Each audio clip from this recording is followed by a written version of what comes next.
Yeah, we're ready now. Okay. Okay. I just need the host to disable the. Oh yeah, sorry, I didn't enable that. No worries, I do it every time.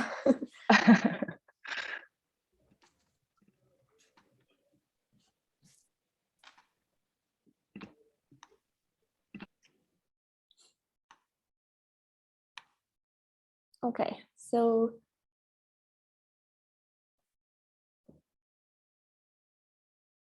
sorry, this happened last time.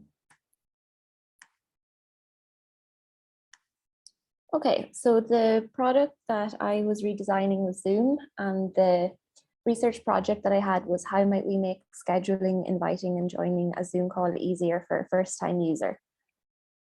So just what Zoom is, it's a SaaS product that allows users to video conference remotely using cloud-based computing. And throughout the project, I used the double diamond. So to begin with the discover stage, I did a survey and I also did some usability testing of the current Zoom. So these findings helped aid my design. So 96% of Zoom users say they use desktop. So I decided to design for desktop, and 91.7% of people said they join by Zoom link compared to 8.3 joining by meeting ID.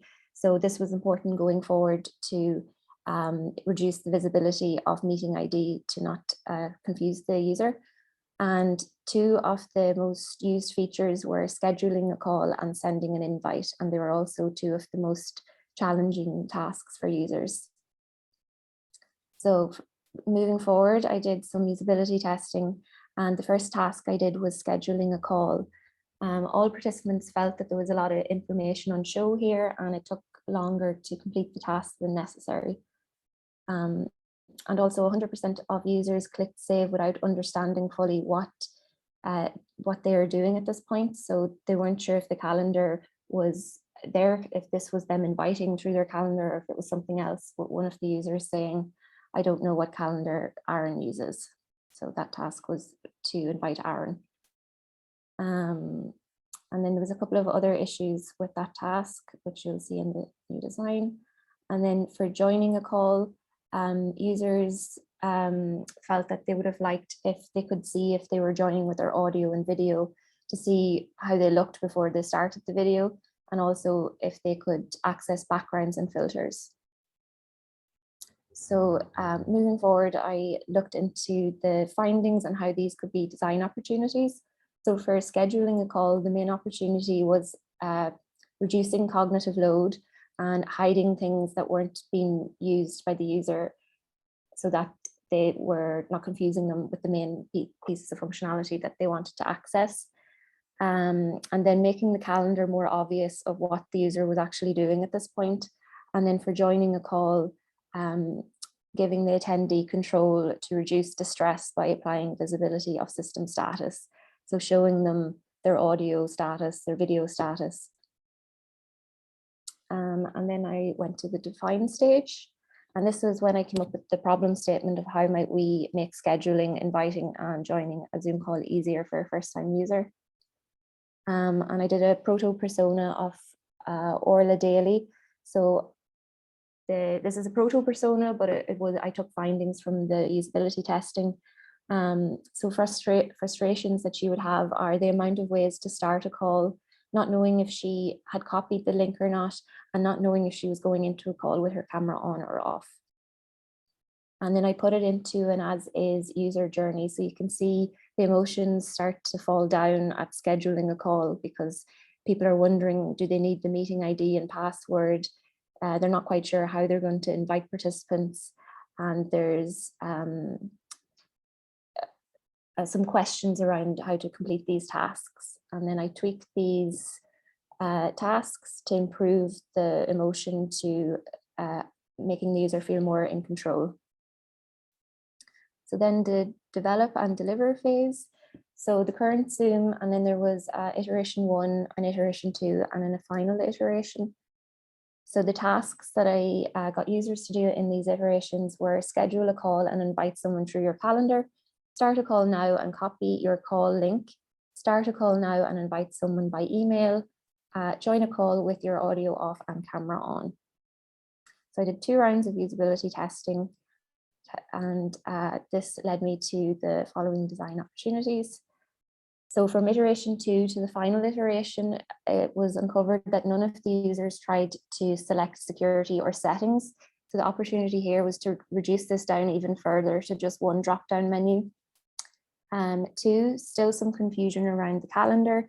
So reducing this down again and just making it really clear with simple language, saying invite via calendar, and having 3 options in the invite now page. So the opportunity was to reduce this down to the 2 most used options and to show it as one of 2 ways to do the same task. So there was just some changes there in the form. So I'm going to play. So this is the original Zoom, and the task would have been schedule a call and invite someone through your calendar. So you can see the form is quite long. There's quite a lot to get through and a lot to read, with the meeting ID and security very high up on the form, even though it's not something that's used very often.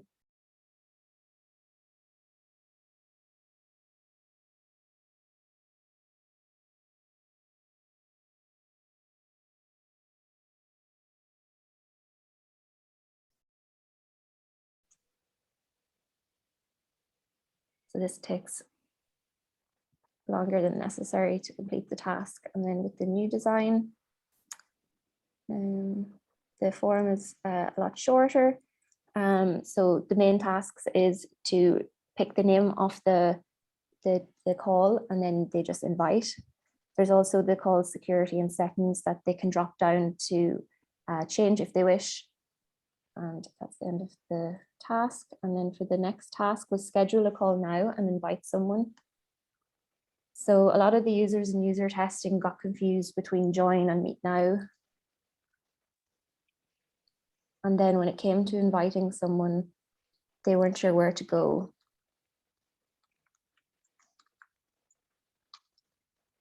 So they found it in the participants, but some of the users struggled to find this.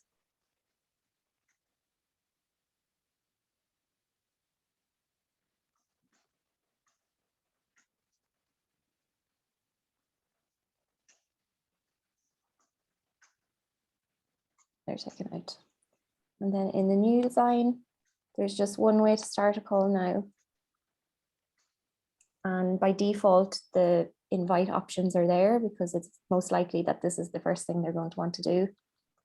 So they can copy the link or they can invite via their email. And then they're brought back into the call. And then finally, join a call. So before these were the screens that would come up for the user. Now, once the user would click into the link, they would get this screen. They can have a look and see who's already in the call. They can select their audio and video, and then they're brought into the room. And also the nav bar is just a little bit easier to hide and show.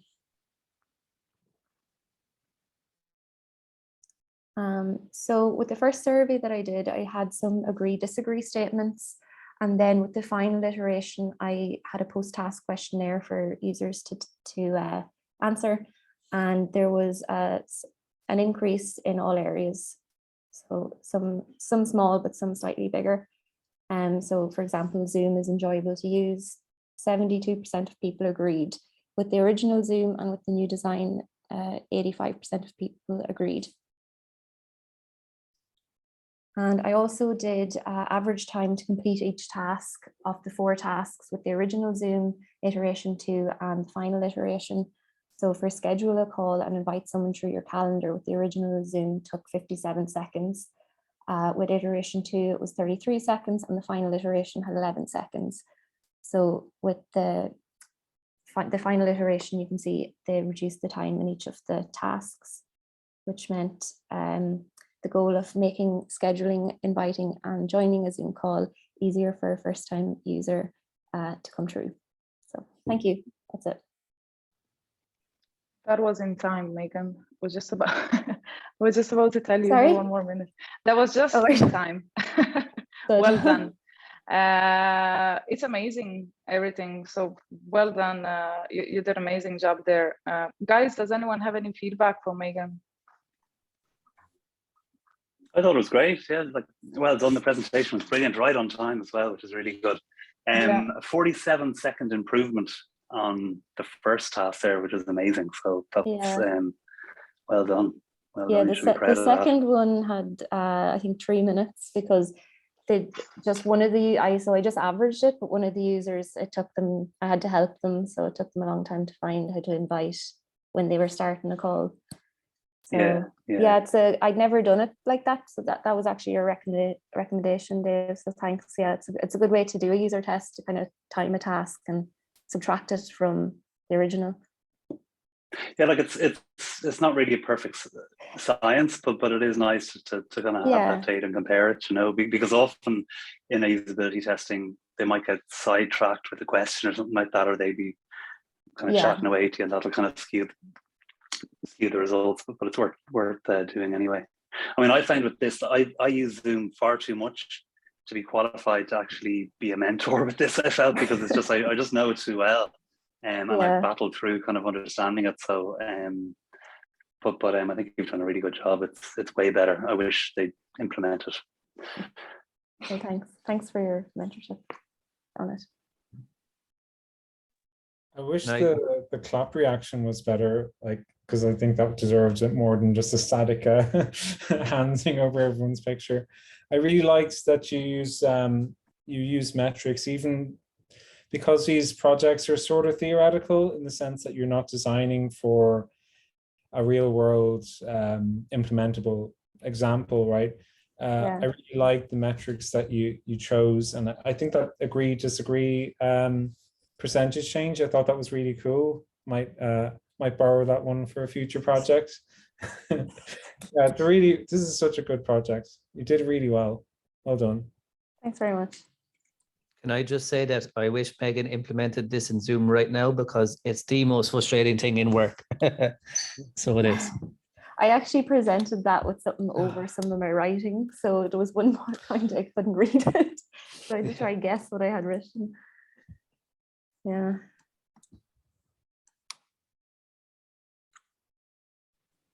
Okay, guys. Does anyone else have any feedback from Megan? Other than well done. That was great, Megan. Once again, congrats. You did a great job there. So we'll move on to next. Alan, is it your turn now? Yep. Yeah.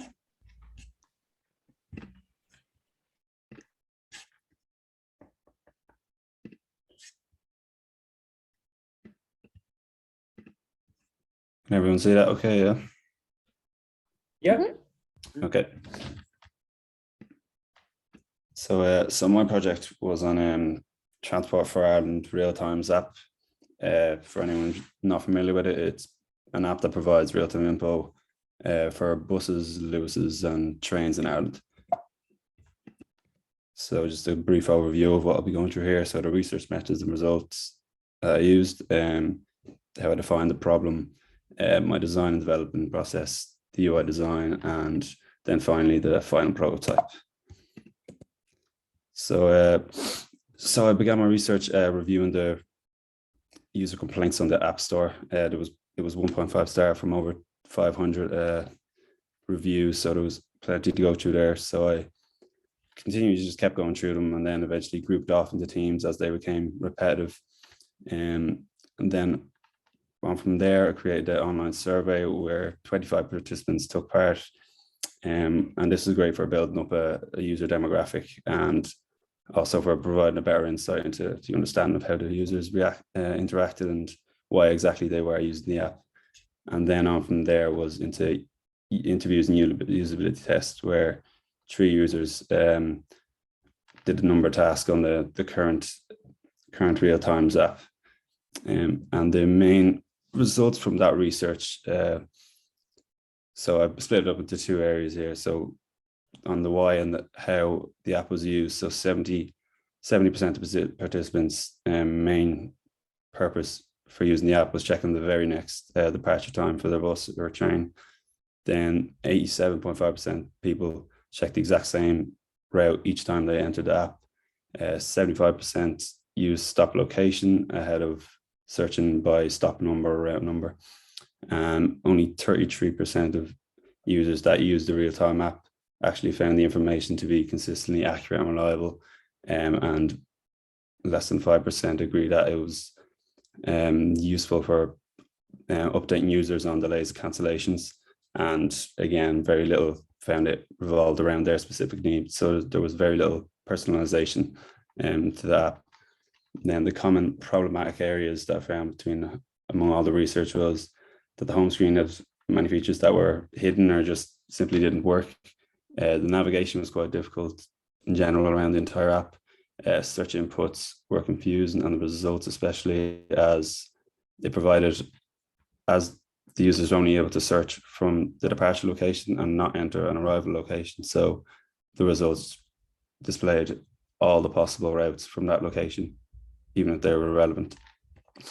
And again, the lack of info on delays, cancellations, and the overall UI, as it was very dated and unaesthetic, and again, the little to no personalization features.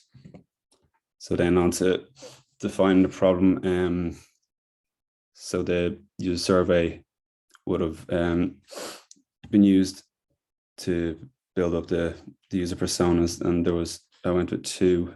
First would have been the hybrid worker, who would be in office 2-3 times a week now as a result of COVID, and they're taking the exact same routes at only a handful of days in the week. And then the second would be the student who taking multiple different routes consistently for both between college and part-time work. So then I went on to user journey mapping, just to, I suppose, identify the key areas where users were most unhappy in the entire process of searching for their departure time and actually getting to the destination. And then used empathy mapping for just to further understand the user experience using the app. So in this case, it was how they think and feel and what they see and do when using the app. And then lastly, I mapped out the current task flow. As you can see, it's quite complex for such a simple task. So then at the end of the final problem, I narrowed down the key areas that I was focused on going forward. So this was the overall home screen and how the information was displayed, and the methods of searching for bus routes and departure times, and then the main user flow from the home screen to a selected route detailed screen, and then again, the overall UI of the app. So my problem statement from here was, as a commuter, I needed quick and reliable departure information so that I can make to my workplace or college on time. Yeah, so then on to design development. So I began using by doing quick iterations on paper, just to flesh out as much ideas as I could. Then once I was happy with that, I transferred it onto Figma. And this is where I did my first usability test. And the feedback, well, the task here were kept the same throughout each usability test going forward. So it was complete the onboarding process, search for via stop locations, add a route to your favorites, navigate to a route map, and create a new scheduled trip or journey starting from the home screen. So from here, all 3 users completed all the tasks successfully. However, they all found that having to complete a long input form as soon as you open the app was just not something they wanted to do. And also users had to go all the way into the journey or the route details just to add it to their favorited routes. So then onto the first high fidelity. The main change made from here was the onboarding process. As opposed to having one long form, it was now broken up into 4 different sections. So the user would enter the name of their trip, what days they want to take it, what time they're departing, what time they're coming back. And then that would be constantly saved there on their homepage and save them having to search for the route each time.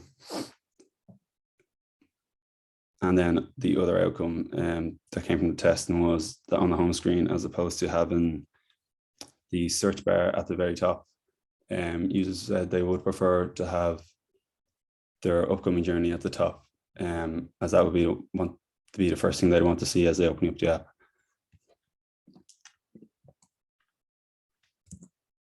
And then this is onto the second high fidelity prototype. So here the main change was updating UI further, and then also changing the home screen here to have their upcoming journey at the top, as well as their favorite routes, and then having the search bar at the very bottom. And then from here I did a A/B testing. So I did the same task with the Real Times app and the current app. And from here, the current Real Times app had a 55% success rate, whereas with the current app prototype had a 90% success rate. And then just a quick overview of the UI. Had a number of iterations. In the beginning, I tried to just sort of create my own sort of color palette, etc. But in the end, I chose to go with what the current app has anyway. In terms of icons and components, the icons, I tried to keep the same as what it currently is, but in terms of components, that was a big part of why the UI looks so dated. So they were all changed completely. And then let's go into the final prototype here.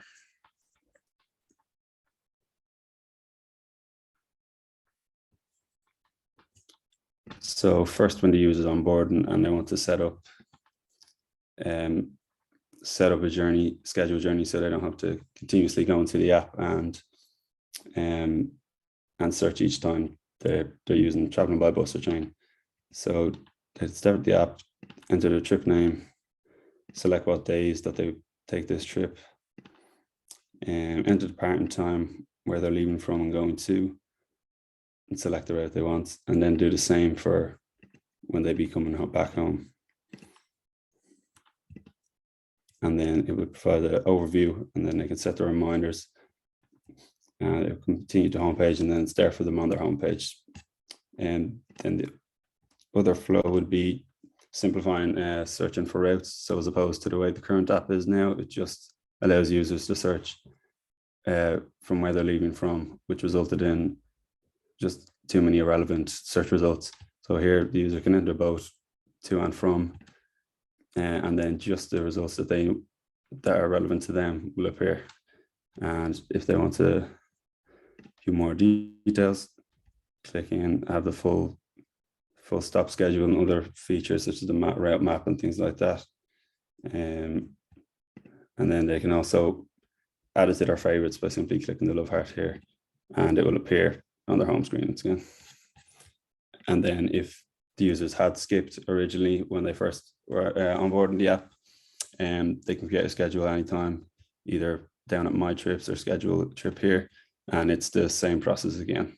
So they can choose whatever applies to their specific journey.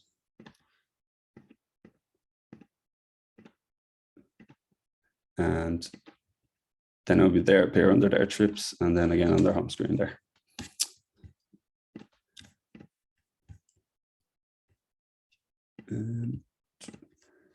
So these are just the flows that I went through there, and then just going forward, the few things that I wanted to just add in was include an estimated arrival time next to each of the service, so the users could select the fastest route, and also allow users to schedule one-way trips as opposed to the way it is now with just return trips. And yeah, that's everything. Thank you. Thanks, Alan. That was amazing. Well done. I really like how you made it. I said to you yesterday how you made the app so simple, and it's so nice. It's nice how it flows. I wish there was an app like this that it exists. I think more people will use buses. Anyone else has any other feedback for Alan? I thought it was really good, really well put together. I thought the slides are really nice. Like, you have a nice kind of visual that went through the whole thing. kind of like branded. You pulled the branding through all of it, and I thought your final product was very tidy. Like it looked like, you know, very close to being something that could be developed. And I thought your findings and everything like that were done well. So altogether, like it was a really good project. Cheers, thanks. Appreciate it. So I noticed that really well done. Sorry. I was just going to say, well done, Mike. It's really good. That's great. No, I just wanted to say, guys, I saw some people joined recently. So at the end of this call, we'll have a voting for the best project, best presentation, best mentor-mentee group, best prototype, and the best mentor. So make sure that you put notes after after every project you see, guys. Anyone else has any feedback for Alan? I really liked that you kept things simple, and I'm actually kind of glad that you didn't try a crazy color palette, because particularly for public services or those kinds of services, it just doesn't really work if you deviate away from what's been established. So I think the fact that you didn't go crazy or do something very different is actually a good thing, because it makes it more feasible, and you could actually picture this being taken on as a potential improvement. The only thing I noticed that it might be something to look into is I know you have the search for the arrival and departure, the two fields at the bottom of the screen. Yeah. It might be possible to even make that screen even clearer if you perhaps made that like a search icon or a search button. That could be something on the top or in your bottom nav bar. That's the only thing I noticed that, you know, you could try out. I have no idea if that would actually make it better or not. I wouldn't want to assume. But I do like that you did consider having the most important information visible first. I think that was a really good observation. You did really well. Cheers, thanks.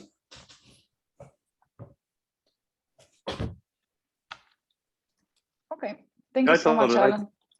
Oh, sorry. I thought it was really good. The research was really good as well, and in particular the UI was really strong. I thought like the kind of design system you employed and the whole side of the thing was so kind of minimal. It looked great. You know, there's only one little thing I spotted. I might be wrong, but the little toggle for alerts that you kind of toggle on and off, and I think it was off, but it was still kind of green around the circle. Well, I wasn't sure if it was on or off. Just one little thing there just to check, you know. Right, okay, yeah, it would have been. But it was, I'm nitpicking, but it was really good.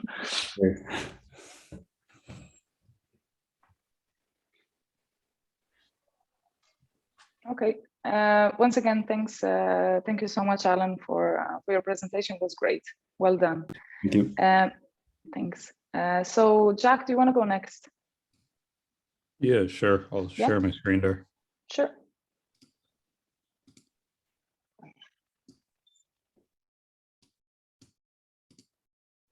Is that coming up there? Cool.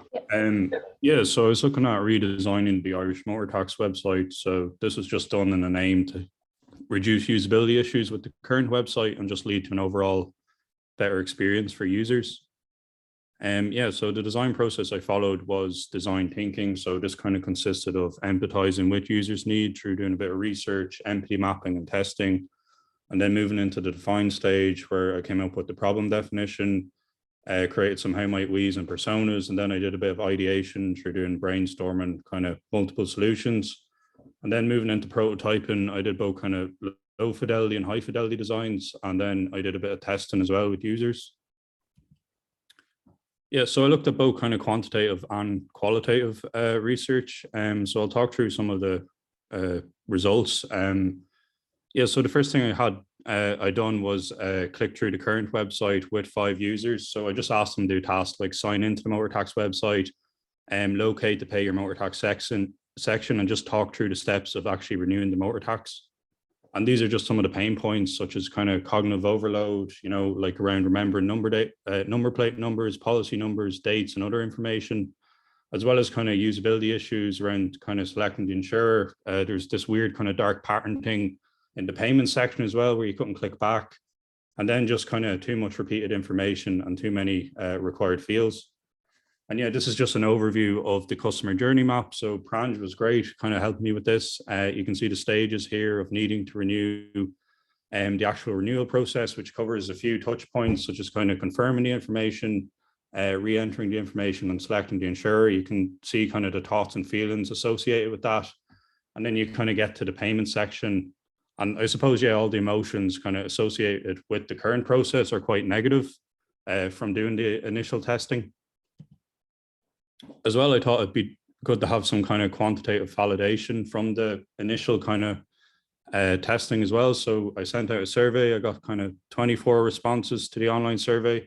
So 83% of respondents use the motor tax website to pay for their motor tax. 62% use the motor tax website just once a year. 50% of the respondents were in the age bracket 25 to 35, and the majority of respondents said they would change the way information is inputted. And then, yeah, this is really important, but I suppose 60% of respondents renewed their motor tax using mobile devices, which is great to kind of consider for the design stage as well. And then I did a bit of empathy mapping as well. So we have the user in the middle. I was just mapping out what they're saying, doing, thinking and feeling. So they're saying, what's my reg number again? When is it out of date again? And they're actually checking the tax disc in their car. They're checking the car for the reg number. They're inputted repeated information into the website, and then they're actually paying the tax. And they're kind of thinking, I hate doing this every year. This is such a pain. And they're feeling, the feeling that kind of emerged was kind of impatience was the main kind of thing from doing the initial research and testing. And yeah, I think I talked about these at the last kind of presentation, but I'll just brush over them. So I did a few personas as well as part of the define stage. We have Pork here. He's motivated by being able to travel to and from work quicker, freeing up more time for himself. And I suppose the pain points for him is he needs to leave his desk to find the reg number of his new car, and he's kind of checking his email for his insurance number as well.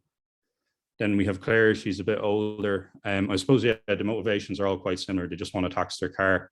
But in this case, Claire's noticed the tax has been out the past week and she wishes to renew it. So a pain point for her is she's a busy person and she wants to update her motor tax on her phone, and the site isn't 100% mobile responsive. And then again, just kind of too much repeated information being entered. And then we have Mary. She's a bit older again.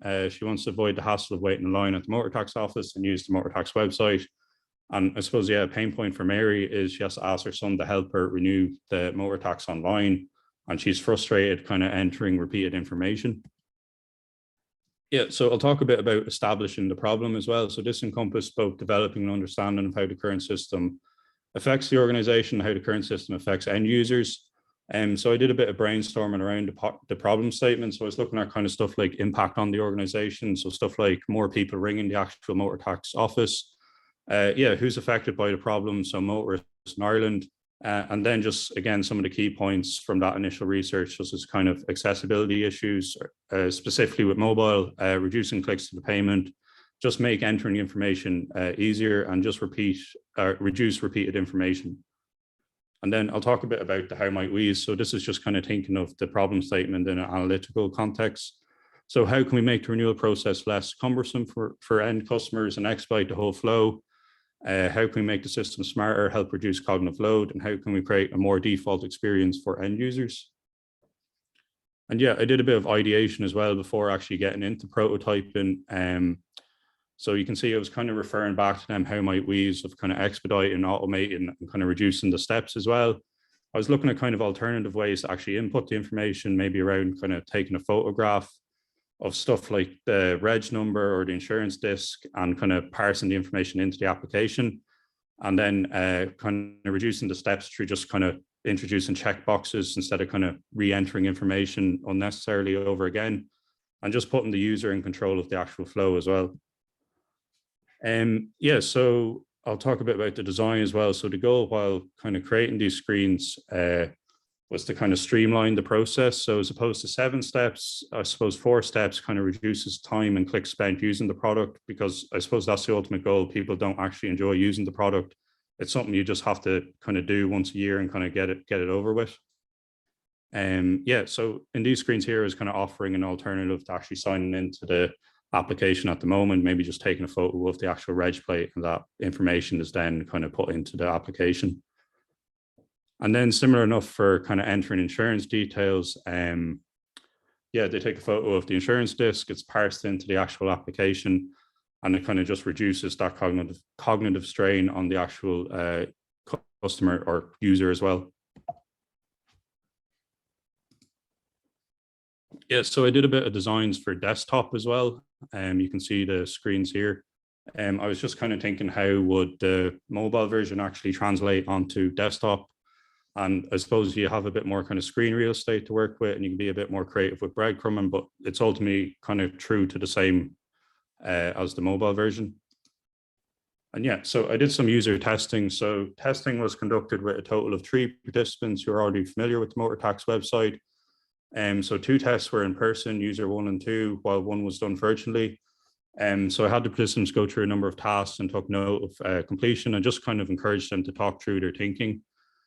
So you can see the tasks here. So task 1 was kind of completing the sign in using the image. This is kind of a mobile only task, and then completing the standard sign in. So you can do this with the desktop version.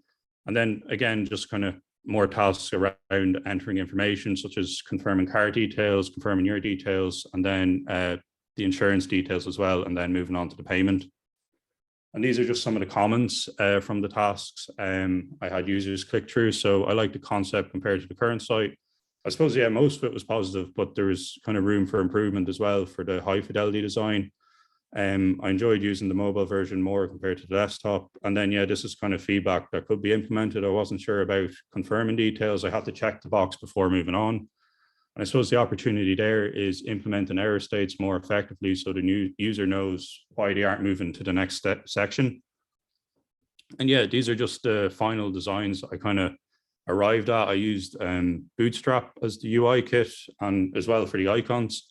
And I kind of wanted to keep the branding kind of true to the current site. So I used that kind of green color as well. But yeah, it's similar enough to the MVP with the sign in, kind of taking a photo of the actual number plate again.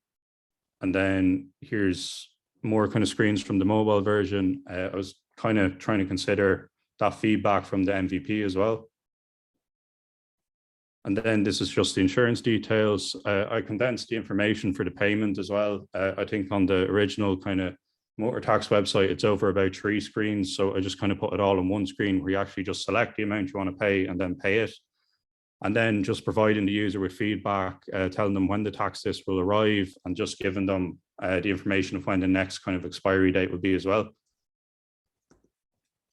And then, yeah, again, just I was looking at the desktop version, quite similar to the MVP. I suppose, yeah, I was kind of thinking, like, how would a developer go about translating mobile to desktop? And then, yeah, I was kind of being a bit creative with the breadcrumbing again. But yeah, so this is just a brief kind of conclusion. So like doing this project really helped kind of develop my research skills, my understanding of design thinking, and I gained kind of confidence for job interviews, and recently landed a job as an associate product designer at Genesis.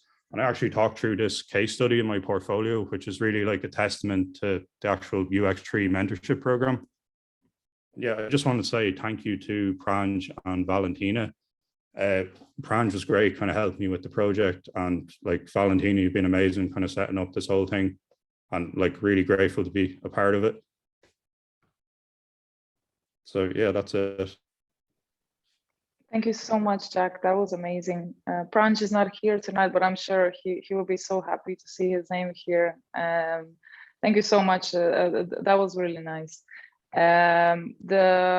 What I wanted to say even before, but I didn't want to say too early, like the quality of the prototype, the quality of design, and the quality of presentation is like, I would say, I don't know if everybody else would agree with me, but it's a lot higher than like, you know, then, you know, we're actually talking about junior UX designers, but none of you are behaving like junior UX designers, because the quality of your work is, it's absolutely amazing. So well done, Jack. It's great. The prototype and the slides and everything is amazing. Anyone else has feedback for Jack? Rob? I just wanted to call out one thing that I really liked, which is that in the define stage and the problem statement stage, you considered the business needs.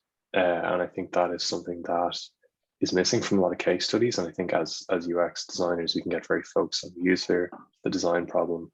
And as when you're hiring someone, seeing someone who understands why they're actually doing this, by just referencing it once, it puts the whole project in such a better light, I think, from a business point of view. So I thought that was just a really nice touch. Didn't focus on it too heavily, but to acknowledge it is a great idea. And yeah, congrats on the new job and the great project. Cheers, thanks.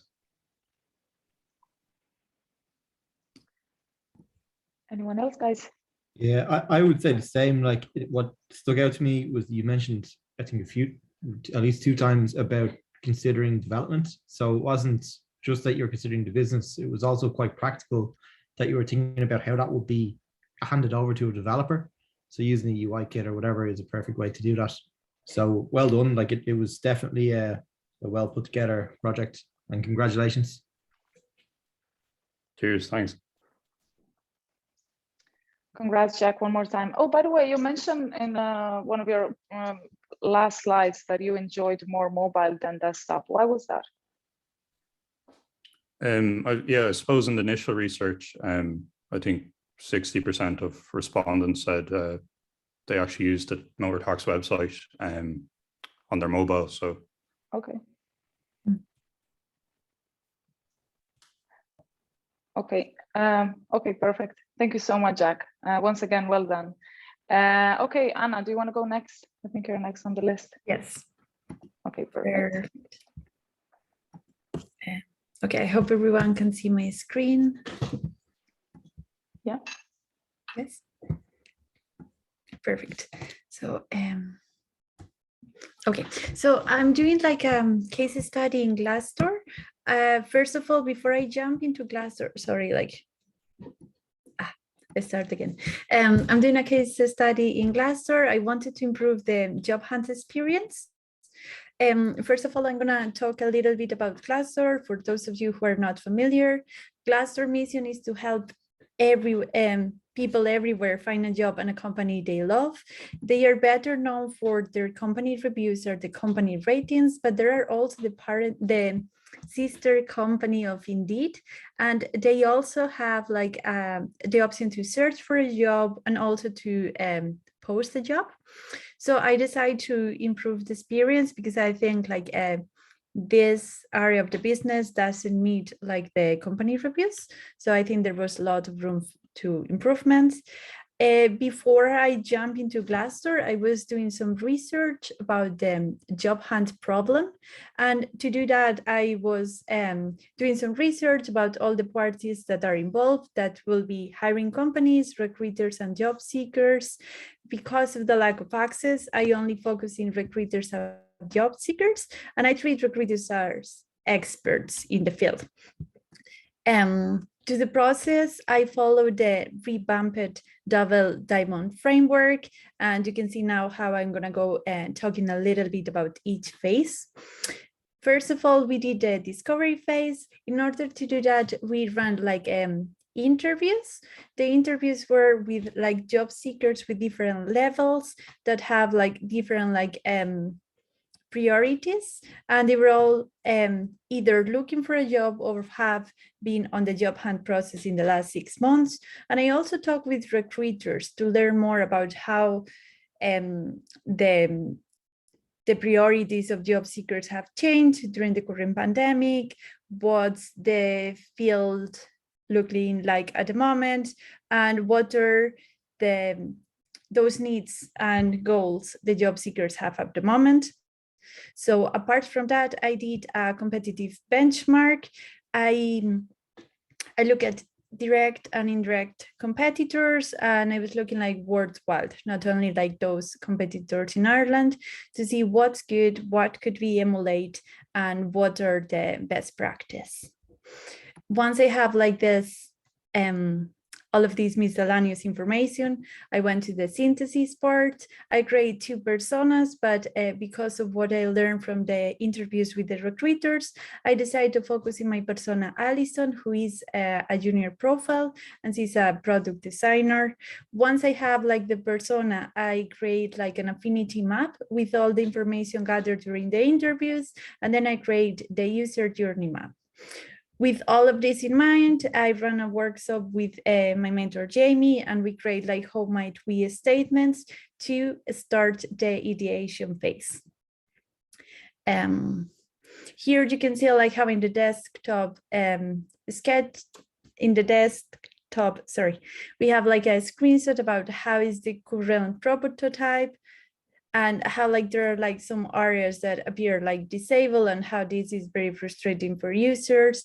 Here there are some initial sketches that I was doing, like trying to run like the different options.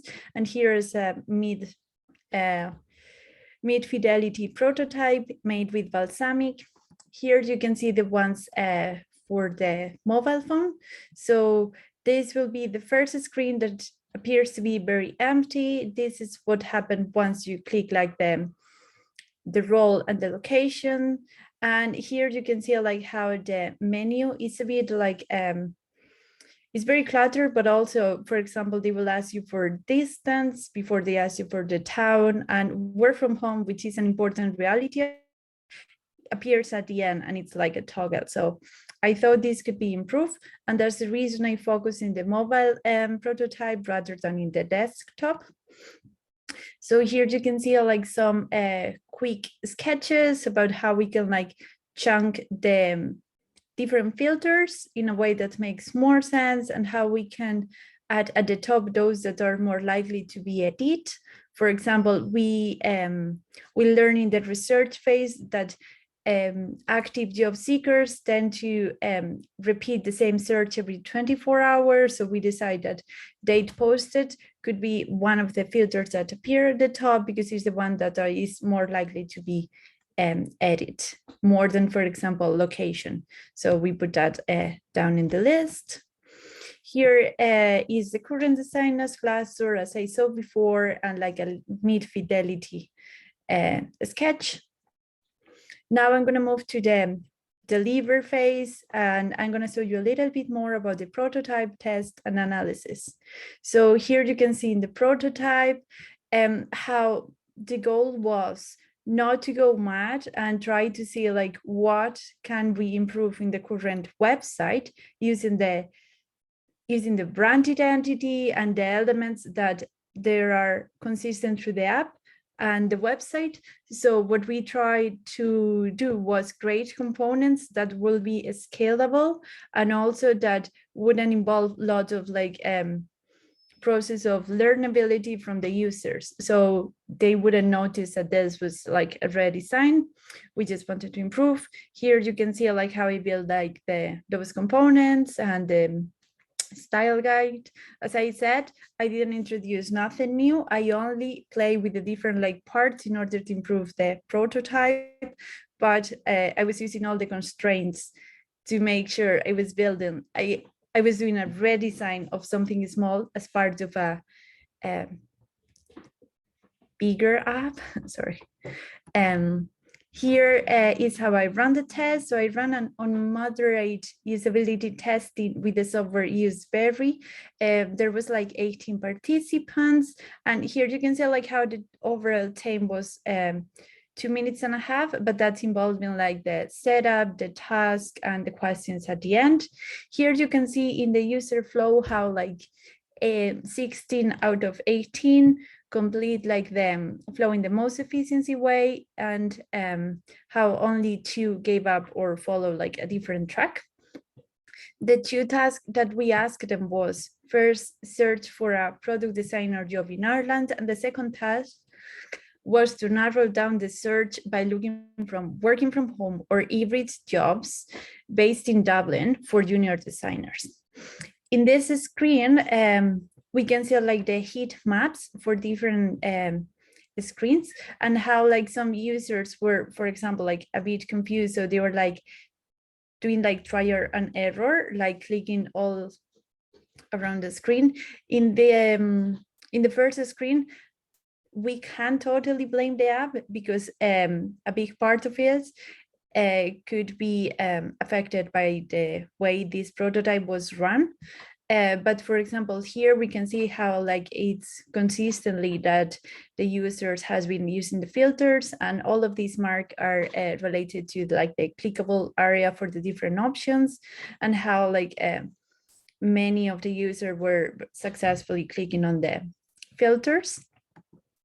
We can also see like in the questions we asked how most of them found the experience like easy, also like which are the filters that they will find more useful.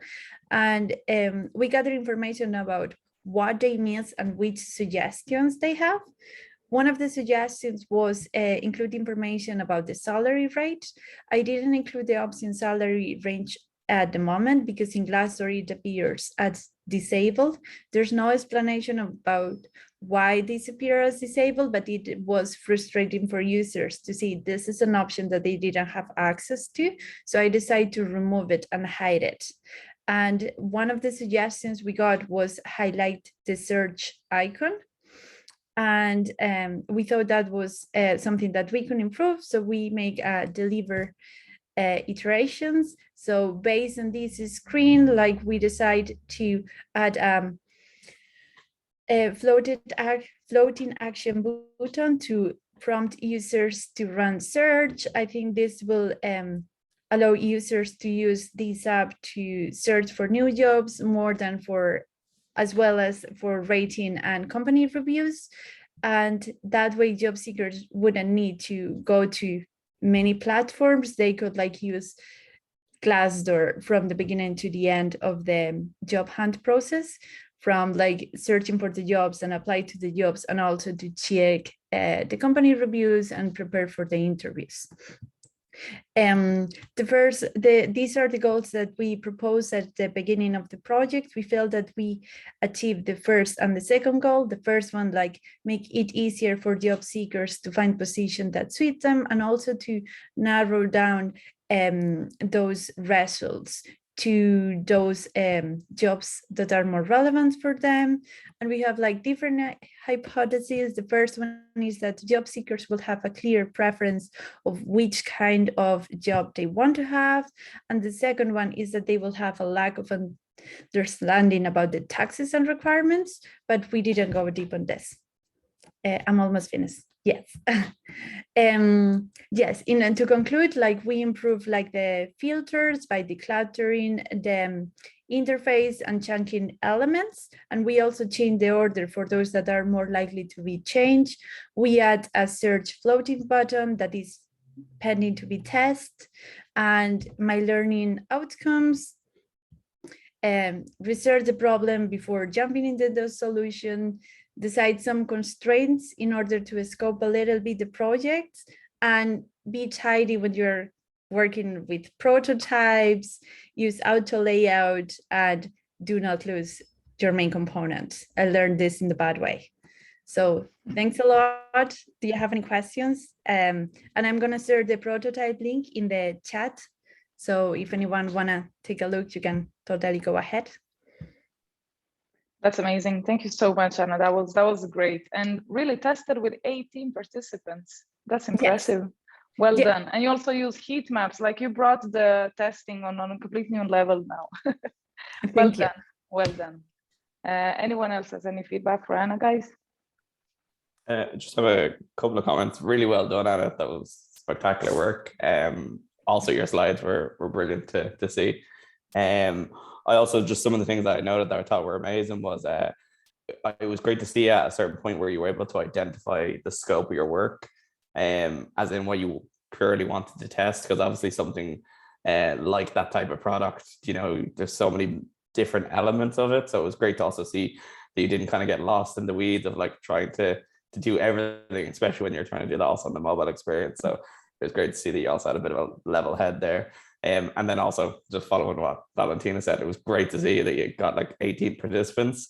I think even in a real world scenario, I think we're normally doing really well to get like at least 5 to 10. So that's it's really well done. Thank you. I'm annoying, so I got many participants. Well done.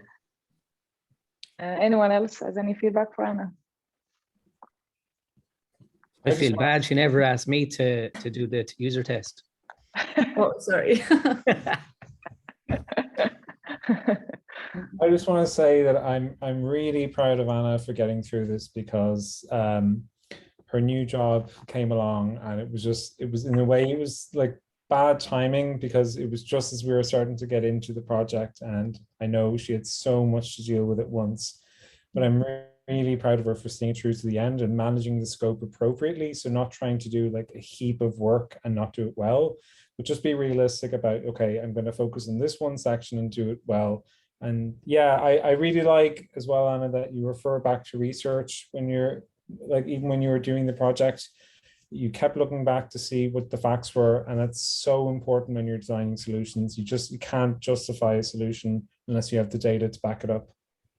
So yeah, I'm really, really happy. Thank you. That's great.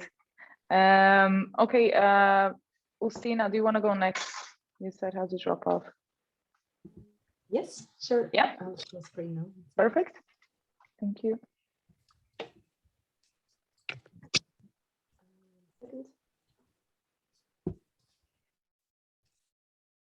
Finish. Oh, yeah. Oh, stop. Slide. Yeah. Can you see the screen? Yeah. Yeah, we can see it. Perfect, great. So for my case study, I have decided to redesign Google Home application. I'm looking at hierarchy, and the main goal is to improve usability.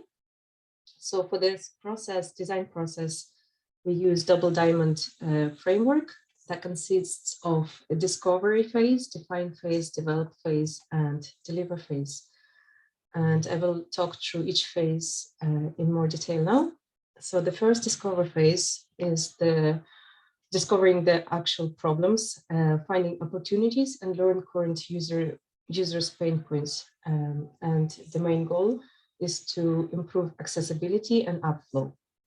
So my first step was to look at users and their feedback on the Play Store.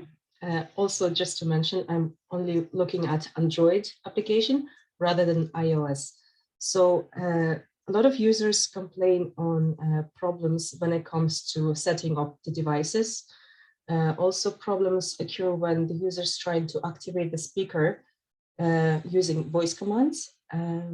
Some of the features the users find as well are quite deeply hidden. And a lot of the times user has to use like a Google browser to find how to use the app or how to find specific features. After this, I have conducted survey, and from the results, I have discovered some of the pain points. I'm just jumping into the main results of the surveys. I'm not going to go through each question. So the main findings for user surveys I have conducted were that users digging through to find what they need and what they want to find. They don't always understand how smart devices work and what they can do. So there's not enough material within the app. So also users don't have all features they need, or even if they don't always know how to use all of the features. And then finding what needed in settings, and voice controls not always recognized for the users, and not having enough manual controls as well within the application. So the problem statement for this case study is how might we minimize frustrations for Google Smart Home users and allow easy access to the essential application features. So the defined stage, this is the second stage of the case study, is to focus during this stage, is to filter through all the findings from the previous stage. And this will help to narrow down the problems and will identify the bottlenecks, and will help me to work towards a solution for the problem. So the first, I have looked at creating user personas. I looked back at my surveys and extracted some of the information from findings. The main user would be aged between 25 to 32. Their motivations is that they love the idea of controlling devices from different rooms from their home.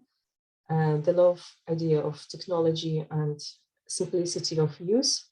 Some of the frustrations that they often come across is to voice commands that not being recognized, and sometimes the application itself doesn't provide with enough manual controls to activate those commands, and hidden features within the Google Home app. As well as this, from survey results, it was discovered that about 50% users only use the routines. The rest of the users, they don't know what the routines are for, and that they exist. Yes. After this, I have looked at the task flow. For this, I have gotten one user to use the application. We've done a video recording, and I have asked the user to complete 4 different tasks, which are to start the application and explore the application, select a speaker, activate audio manually, and user retention was just a general question to see if the user would use this application often, and if not, why so. So some of the user comments really was for the first task, more explanation. There's not enough explanation within the application, and not enough explanation for the features. To select the speaker was straightforward because it is located on the main home screen, and it's just a matter of pressing the button, and there's no frustrations here. Activating audio manually caused probably the most frustration. Without using voice commands, the user had to open a second application as well. There's several ways to activate manually, but users doesn't seem to always know how to activate it using one app. So the user activated it opening Spotify first, and then activated it while cast audio went when the user came back to Google Home application. And some of the last question was the user would prefer to have more guidance for app usability. And yeah, that would keep the user coming back to use this app more.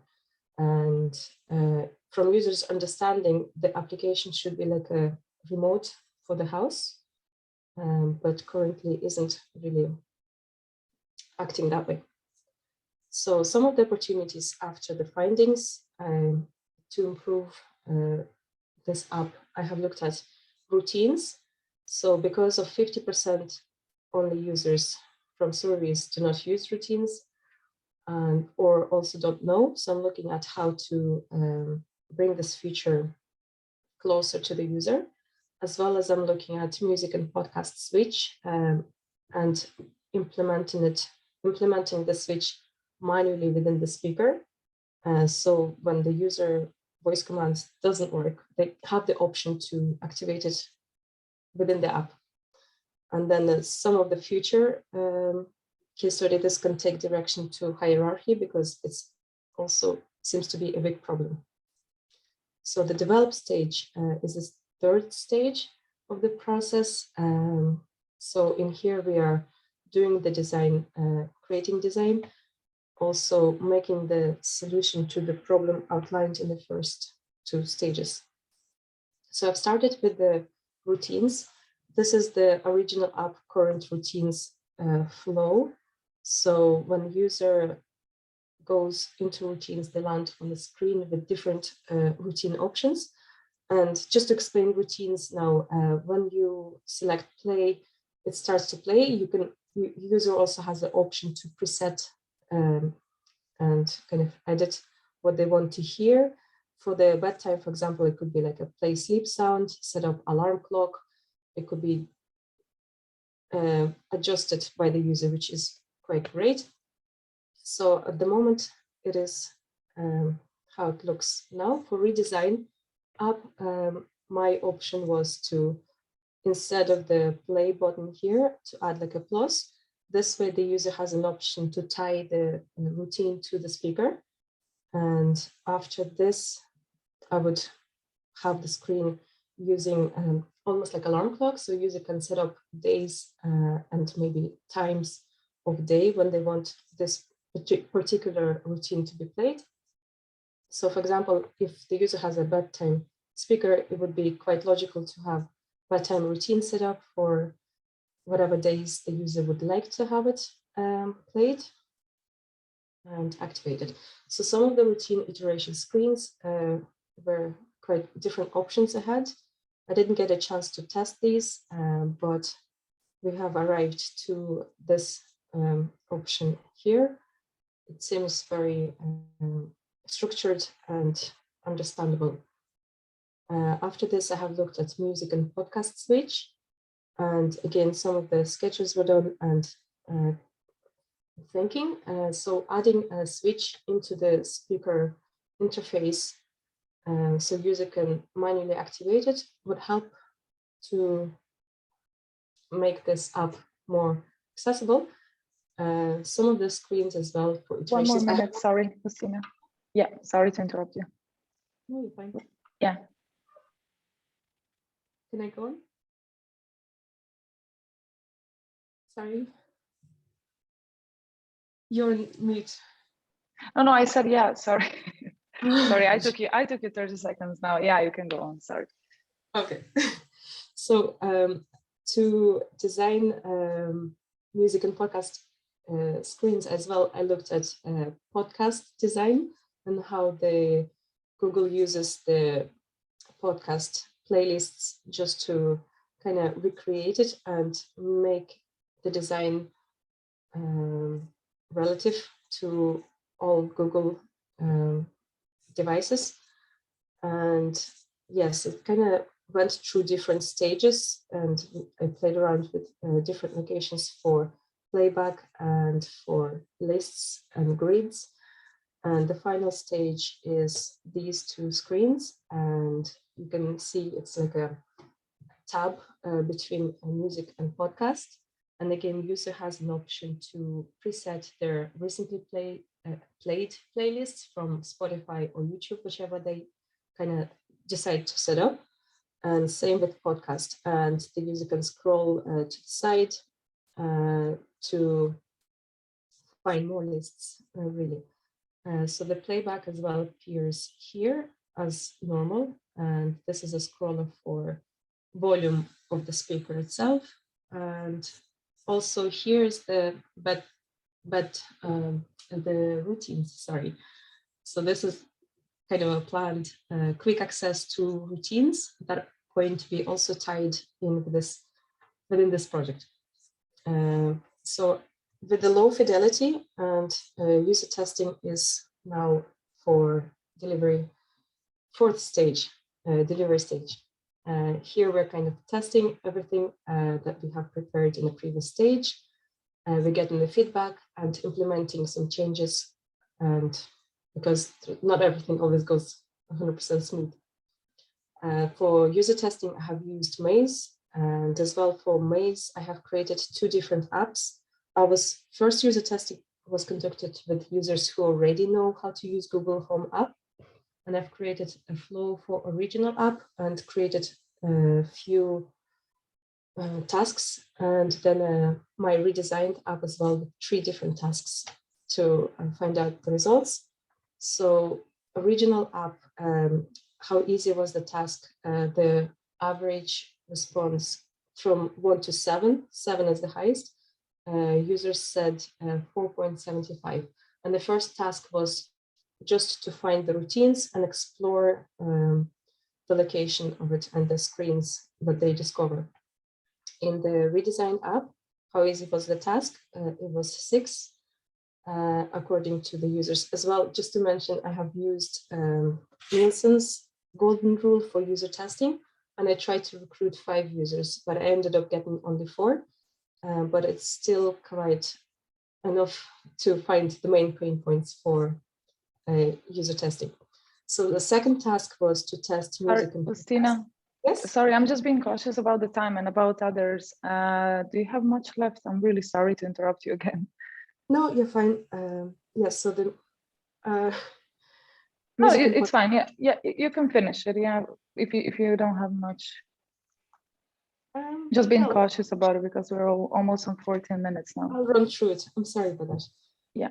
So the usability showed the satisfaction with the redesigned application, and 50% found the routines via speaker were expected. So some of the improvements I have made from the comments of the users as well. This is the original flow. I have added up extra screen for bedtime, just so the user can control more what they can do with setting up. And that also increased the time that users spend on the screen. And as well, finding routines via speaker, I have redesigned this into more structured way of showing the routines within the bedroom speaker. Plus the icon was also increased in size because users found it quite small, and also contrast was changed. And then user testing was second conducted with the user results showing overall satisfactory and improvements in finding routines via speaker by 75, whereas previous were 50%. Music and podcast to complete this task took users 6.3 seconds, whereas the first one was 8.8, so kind of improved. And routines users found, 100% users found it were expected, and was less suggestions this time from the users. And some of the future improvements still kind of were implemented as well. And again, contrast, bigger button pressing area, because originally I had only a small area, which is not comfortable. And some of the heat maps for future improvements, which I didn't yet do, is that I found that the users find these screens hard to understand, and kind of they need more hierarchy and maybe color and explanation what they actually are. So, and that's linked to my final prototype. If you're happy to discover it, feel free. Thanks. Any questions? You can send the link like Anna did in the chat, and we can have a look later. Yeah. Okay. Well done, Ustina. Yeah, just for the time, you know, even when you will be at work, probably there will be a time limit. So, you know, but this was great. Well done. There's a lot of works, and I know it's always kind of difficult to to choose your favorite child and say like, okay, I want to show this more than I want to show this. But yeah, you did a great job there, and also like, you know, seeing how many issues people have with the product and deciding which streets to take. That was great. Slides are amazing. Design is amazing. Very, very nice and neat. Well done from my side. Yeah, well done. Anyone else has any feedback for Ustina? That was a super slick visual presentation. Like it was pretty flawless actually. And I really love the idea of the Google Home app possibly being the space where there's APIs that are integrated and anyone can develop an API for the Home app. I think it'd be a really cool way to integrate a lot of different related services. That was really exciting to see.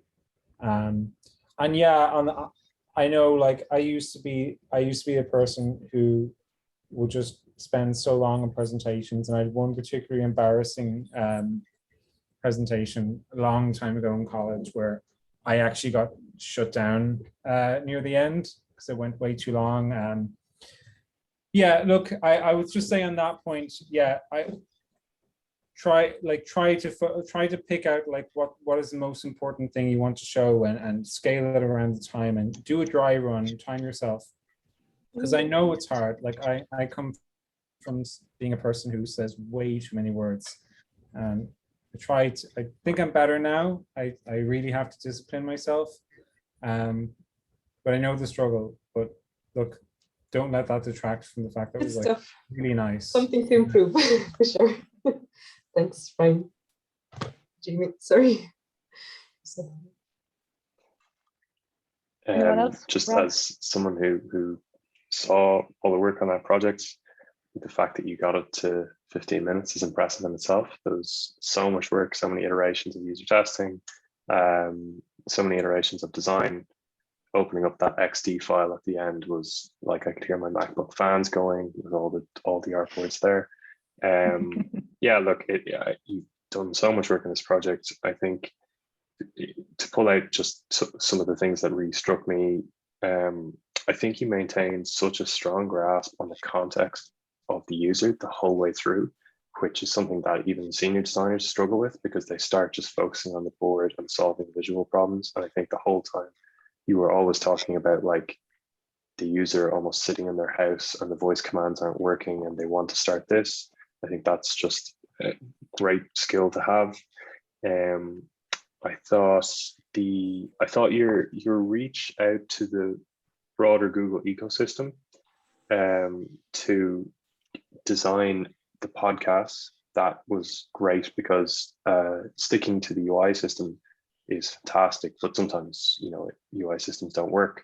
And I think what you came up with was very sensible relative to Google's other products. And I think your sharing of just material improvements is great. I thought that those are displayed really well. And just saying now it's faster, users found things better. Because at the end of the day, that is what the stakeholders will care about. So I thought that was really good as well. But as I said, there's so much work went into that. So well done, and well done summarizing. Thank you so much, Rob. And thank you for your guidance all the way through. You were so helpful. My pleasure. That's amazing. That's amazing. Thank you so much, guys. Thanks, Ustina. Hannah, do you want to go next? You there? Yeah. Yeah, I can go next. Yeah, Perfect. I'll go next. I'll just share my screen there.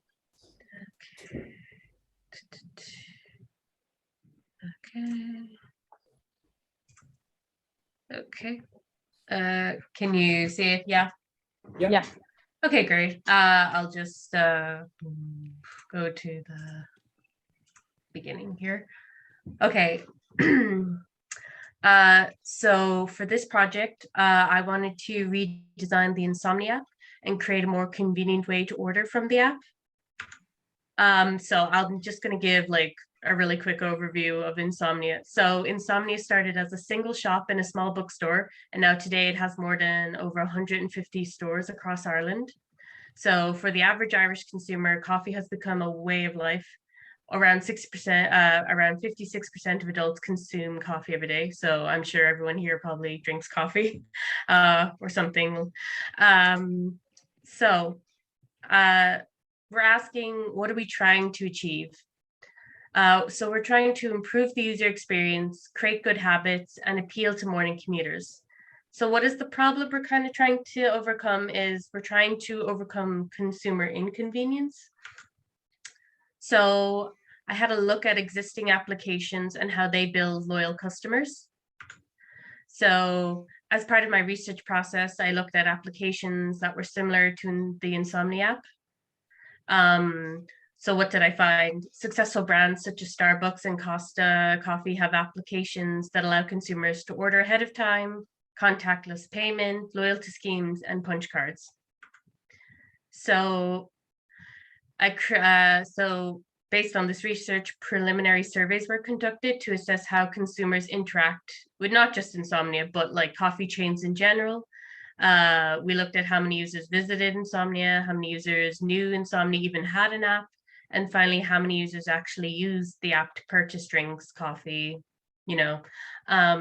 So from the research, many users purchased locally, and 9 out of the 37 users had used the app had used apps when it came to purchasing coffee. So users who did use the Insomnia app only used it for loyalty points. They didn't necessarily use it to purchase drinks or like order ahead of time.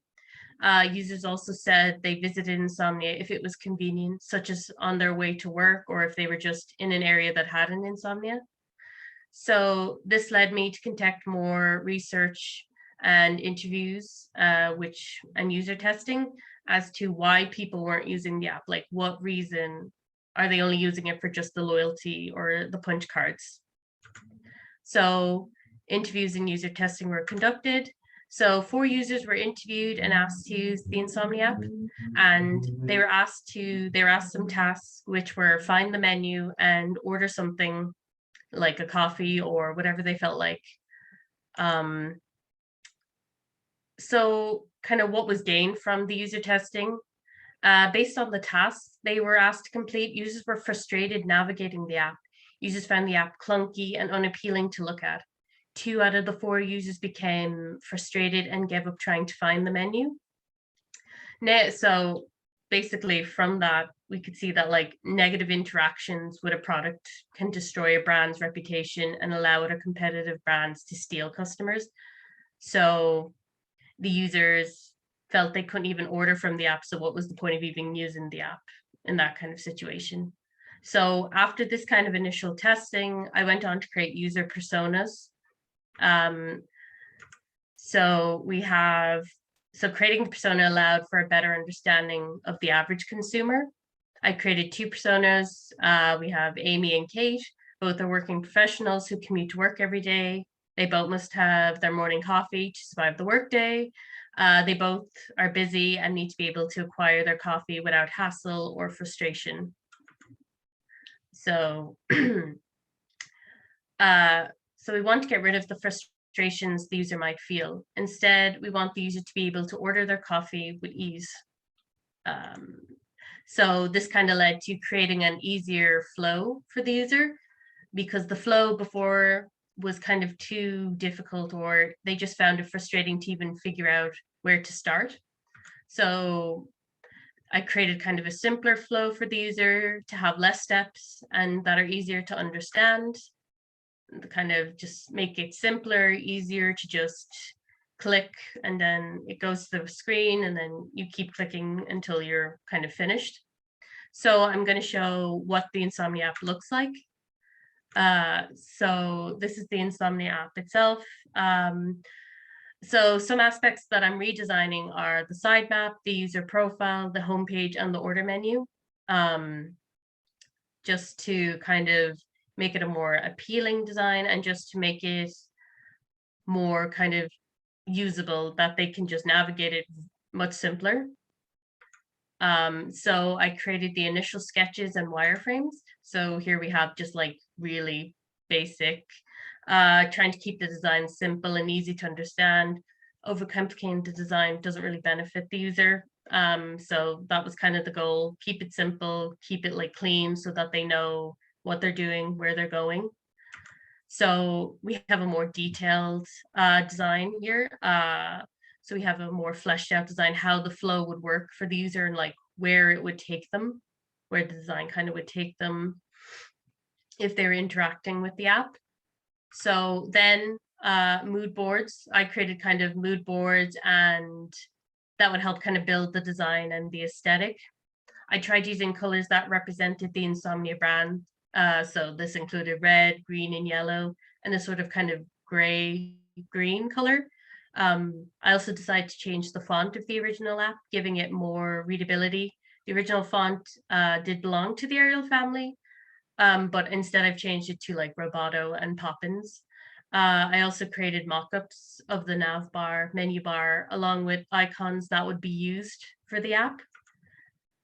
So after this kind of design,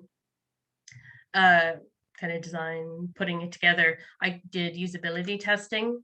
So for the usability testing, the 4 original testers did return to test the first and second iteration of the prototype.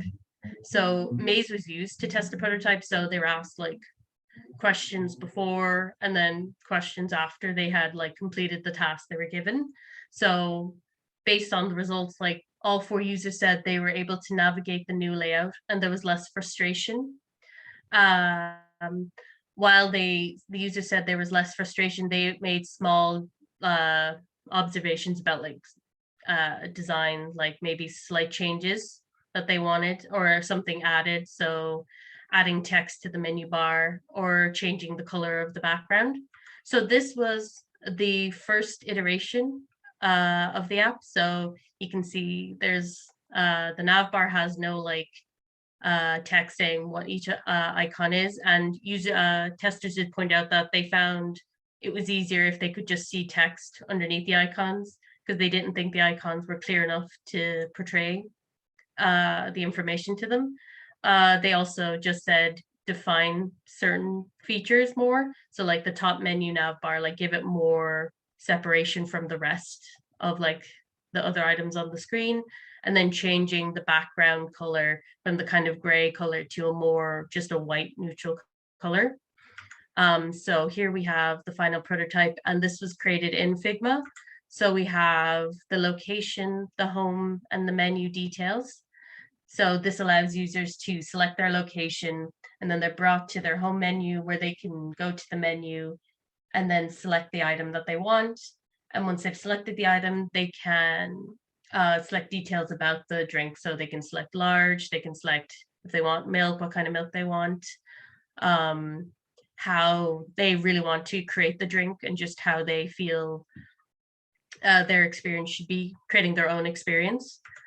And then we have the final steps, which is they can check the my order, the order payment, how they would pay, and then giving kind of notification that they've placed the order, confirmation. And this is the kind of final results of that. So I guess at the end, this is the conclusion. So the kind of project allowed me to develop design process, kind of improving the experience of ordering coffee through the Insomnia app. This included setting up semi-structured interviews with participants, synthesizing common themes and ideas, making paper sketches of design flows, wireframing, kind of creating mock-ups and live prototyping. Iterations after each user task were performed to improve the overall experience. So that's kind of it for me. Thank you. And I'll also put the prototype in, the link to the prototype in the chat if people want to look at it, like the full prototype, they can just navigate through it. That was amazing. Thank you so much, Hannah. The presentation was great. You were in time. The slides are nice. Everything was beautiful. Well done. Does anyone else have any feedback for Hannah, guys? Yeah, can I just say,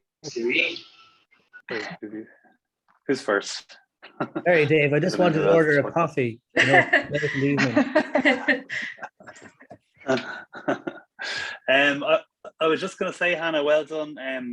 The presentation was really good. What stood out for me was just your slides were lovely in the sense they had nice big titles and screenshots, and everything was really easy to read.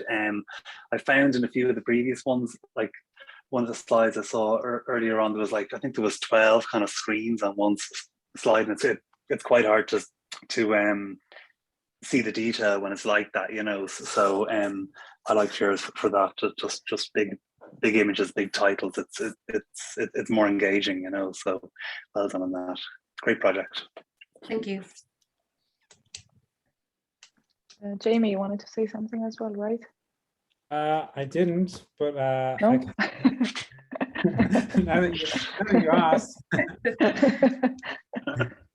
Yeah, I don't use coffee loyalty apps, but I do like that you took a look at what was there, and I like that you put together a mood board. I didn't really see anyone else do that. So from a UI point of view, that was really nice because you gave yourself sort of a feeling to go off.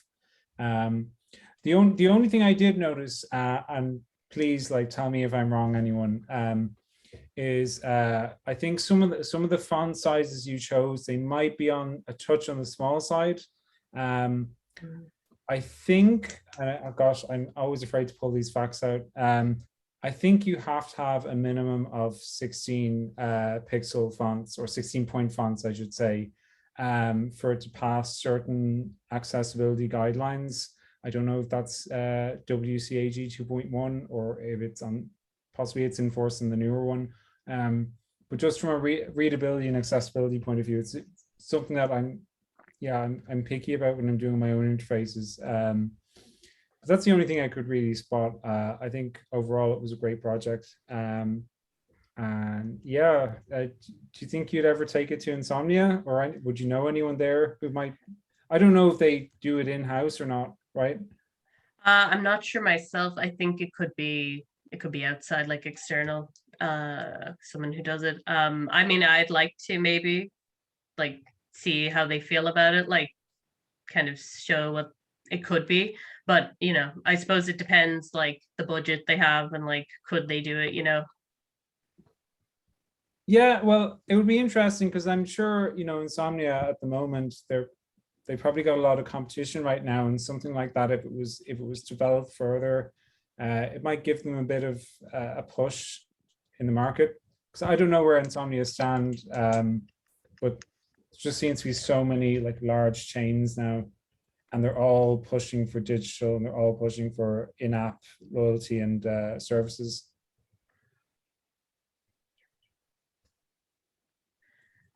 Yeah, it's kind of hard to know. I mean, the app itself, kind of when you look at the reviews for it, people kind of say like, oh, this is probably the best one, like because in Ireland, all of the brands have their own version within Ireland, and a lot of people are like, oh, Insomnia is probably the better one out of a lot of them. And I don't know if that's good or bad, but if that's a good or bad thing, when they say that. Potential market opportunity there. Yeah. Okay. Flipdish might have, you know, kind of a white label type app like that. Jamie might know, he's a friend working there, don't you, Jamie? Yeah, but Flipdish are very much, I think, takeaway orientated, right? Yeah. But you know, there's an idea, right? Flipdish for coffee, like instead of everyone trying to make their own little like in-house kind of agency provided app, like have someone actually do a really good job at it and push it out there.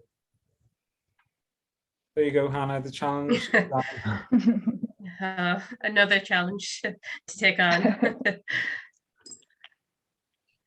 Well done, Hannah, one more time. It was great. Thank you. Dean, do you Can I want to go say next? something as well? Yeah, of course. Yeah, sorry, Mary. Hannah, yeah. No, it's fine. I was waiting for the rest to finish. So I don't want to say much because it's gonna be biased by me to say about her project, but I can see a great improvement on her, etc. in design and in her research, you know, her process. And I wanted to say, you know, that in all her journey in this mentorship, I like the most the fact that she had a goal from the beginning and didn't let anything to distract her. I mean, with all the insomnia and everything. And we overall had a great communication and good laugh in our calls. She's a great person, I honestly, and it was a pleasure having her as my mentee. And Hannah, seriously, I wanted to help you out and send a message, an email to Insomnia and do the whole new app. No, thank you, Mary. That's very nice. No worries. Thank you. That's very nice from you, Mary. Thanks once again, Hannah. Dean, want to go next? Yeah, sure. I actually presented myself, or I recorded myself presenting earlier, so I'm just going to see if I can do it as a video. If that's okay. Yeah, sure. Can you see that screen? Or yeah, we can see the screen. Yeah. Is it coming up with the slide? For some reason it won't show for me. You can see Bank of Ireland. There's a video with. Okay. Yeah. Sorry, it's gone laggy for me for some reason. Sorry, just one sec. Let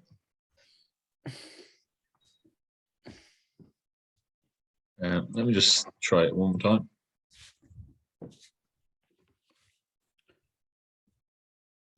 So can you see that there, the Bank of Ireland mobile app? Brilliant. Yeah. Is that video or is that sound playing? I cannot hear anything. I think you need to share, when you go to share screen, you have to share sound, Dean. So you need to unshare the screen. Why not do it live? Yeah. Oh wait. Okay. I'll just try it one more time. I just wanted to make sure I was within the 10 minutes because I'm terrible for getting it within it. Dean, I was hoping for a live performance. I paid good money for these tickets. Spencer, Val charges a high price. So this is my final presentation for UX3. I've been working on the Bank of Ireland mobile app for the last while, and I chose this app because from my own experience and from talking to my friends, I just thought that there was a lot where the Bank of Ireland could improve upon. So in this presentation, I'm going to walk through the full design process from the initial discover phase to the define phase, the develop phase, and the deliver phase.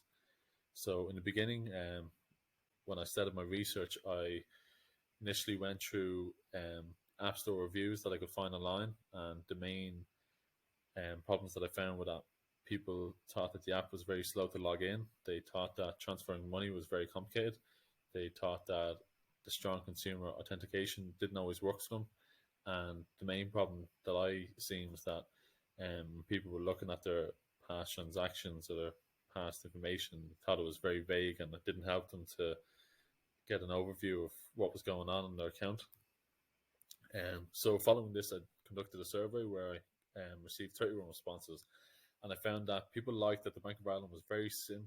The Bank of Ireland app was very simple to use for what they wanted it for, and it was easy to set up regular payments. But what they disliked about it was that the transitions between the slides or the screens were very slow. They thought the design was quite confusing, and they didn't like that there was very little information on their transactions or their spending.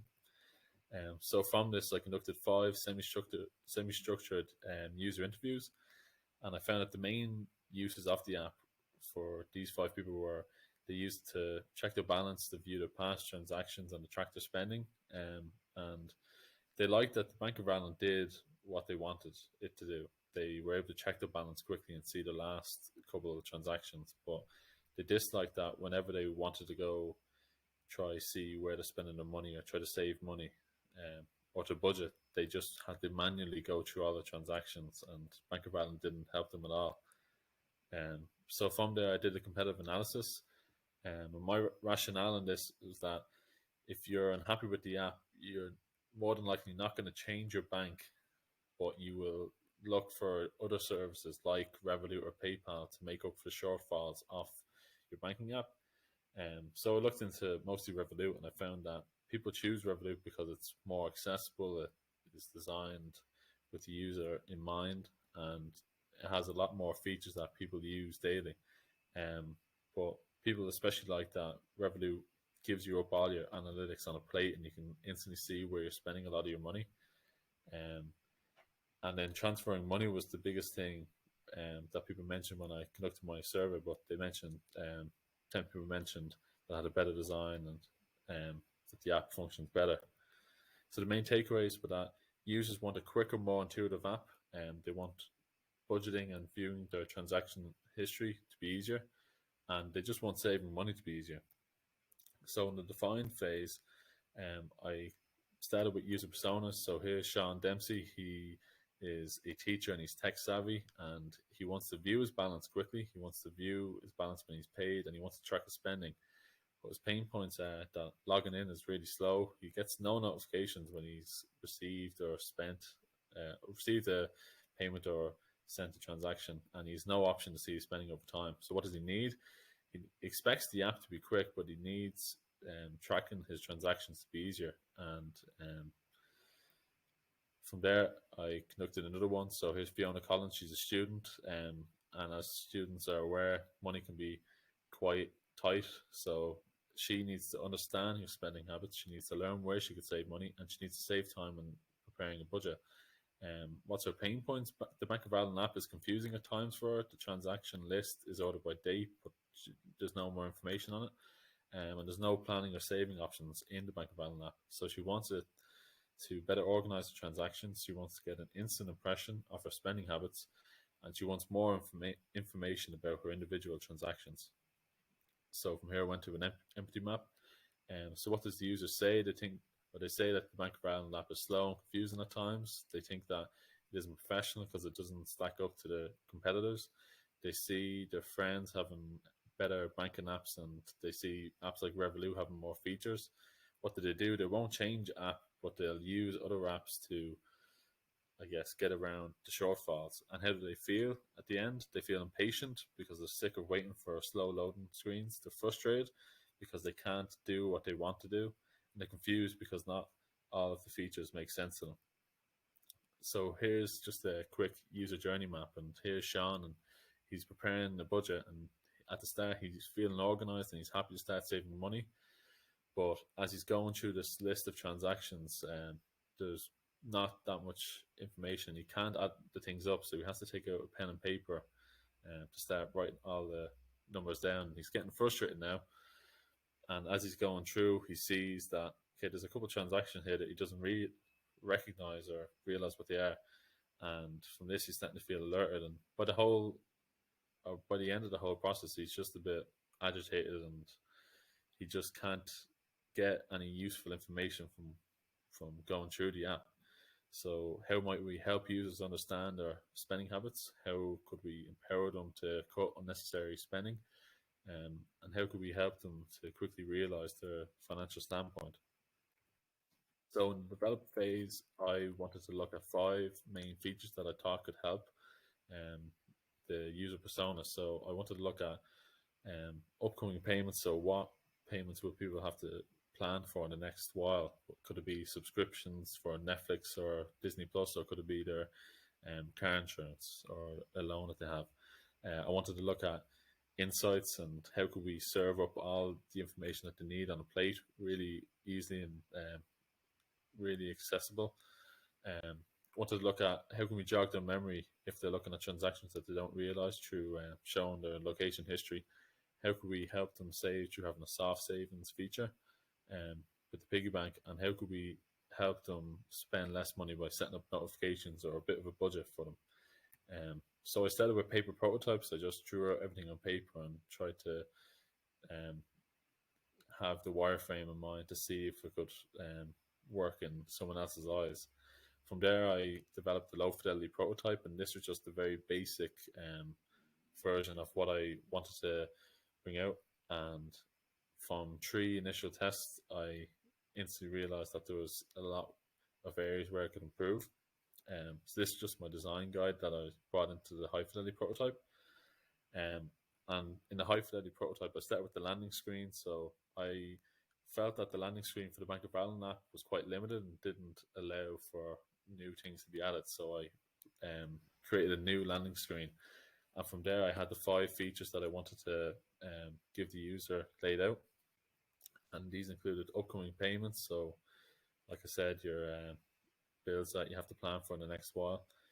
Your insights, I had a graph that's supposed to show the user how are they spending, or what is their spending over the last month, and what days are they spending the most money on. And then I wanted to show, okay, what categories are they spending loads of money on? Is it coffee? Is it food? Or what could it be?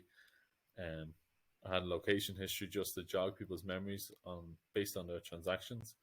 I had pocket savings, which was the soft savings feature, and then the budget, which was supposed to help people set up a budget so they could see when they're spending the most money or when they've hit their limit. So the deliver phase. From here, I carried out 5 user tests on the 5 features, and I found that it was mixed. Some of them were really good with a success rate of 100%, where the users were able to fully get to the goal that I had assigned. But for some, like finding out how much they were spending on coffee or getting a general overview of it, people didn't quite understand it and didn't quite know how to get there. So just have here the 4 screens. So for location history, people thought that it was nice to have, but they didn't quite see the use of having it as its own tab. For the budget, they thought it was a bit inconsistent. For the graph, they didn't quite understand what it was. And for the sort by amount button that's on that 3rd screen, that didn't make sense to them. And for the coffee, they didn't get the overall picture of what was supposed to happen. So the landing page from the iteration was changed to have it ordered in order of what was most important. The budget screen was changed just to give users more information on how they could budget. Insights page was changed to have a bar chart, just to show, okay, this is exactly what you're spending on a month, just to have more information laid out in a less confusing way. And then the buttons between the recurring expenses and the biggest transaction was changed to be more obvious. And then the coffee or the category of spending was changed to have a calendar, so you can see exactly what you spend on exactly what day. So in the end, from the round of testing that I did, I had a lot better results, and for all of them, apart from the location history, everyone was able to get to the goal that I had assigned. So that's my presentation. Thank you for listening, and I hope I showed everything well. That was awesome, Dean. I wish AIB had this right now. I wish Bank of Ireland had. Maybe just the Val could smallest- do something with AIB with this, because this is super great. I mean, it's I mean, that's why I use Revolut the whole time. Well, I haven't used it in a while, but yeah, Revolut has that great features, and Bank of Ireland, or I have AIB, but I don't think it has the features like that. But yeah, it's awesome. Thanks a lot. Really appreciate it. You know, and what I was thinking about it, I was really curious to know about I think it's an even in-depth concept even further, but about spending habits, like how we can see our spending habits. Like, is it the end of the month, or when we're more stressed, do we, like, you know, we talked about coffee and stuff there. Is it like, or drinking alcohol and stuff? Is it like, I'm really curious to see like how our, let's say, stress levels in society dictate our spending habits. I think that's something really interesting in the future as well to look at. Yeah. Yeah, that's a very good point, Brian. And well done, Dean. The slides were amazing, the designs, and I love how you approach the iteration, how you improved your designs and based on customer feedback. Everything was great. Anyone else has feedback for Dean? Yeah, I noticed something on the customer experience journey. They were happy for quite a bit before they were upset. I would have just put that like, I'm using the app myself, I would have put that like sad face as soon as you open the app. No, it was a really slick presentation. And yeah, that Bank of Ireland, I mean, I think all the Irish banking services, I don't know what's going on, but they need to really like catch up to what services like Revolut are doing. Yeah, for sure. Yeah, I agree. I actually left Bank of Ireland because of their design years ago, and I moved to Ulster Bank, and now they're leaving me. So it's quite close to my heart. I thought it was brilliant. It was really comprehensive, Dean. There's an awful lot of work on in there, and it looked slick. It was a really nice presentation, I thought. One thing I would say to you and somebody else earlier on, right, when you do personas, use photos of real people as opposed to icons or illustrations, because people will, it's more kind of memorable and human, and it allows you and your team to kind of make a connection with the persona or whatever, and you have that kind of association, and it's better for kind of recall and that kind of thing, so I'd always say try and find a stock shot or something of a real person who looks like your persona, Yeah. So well done, really, really good. Thanks. It was clever to record it as well. You timed it really well. I kind of prefer that I've presented and you hear just the timer go off and you've 3 minutes of content in 1 minute, and once the alarm bells start going off, it just goes haywire. So yeah, very good. That's good. I thought I agree with everything everyone said, and I really liked the branding, the way you incorporated it into the app. It was cool. Really good. Cheers. Thank you. Very good, Dean. Okay, Stephen, do you want to go next? Yeah, thanks for that. Yeah. Just through here now. Okay.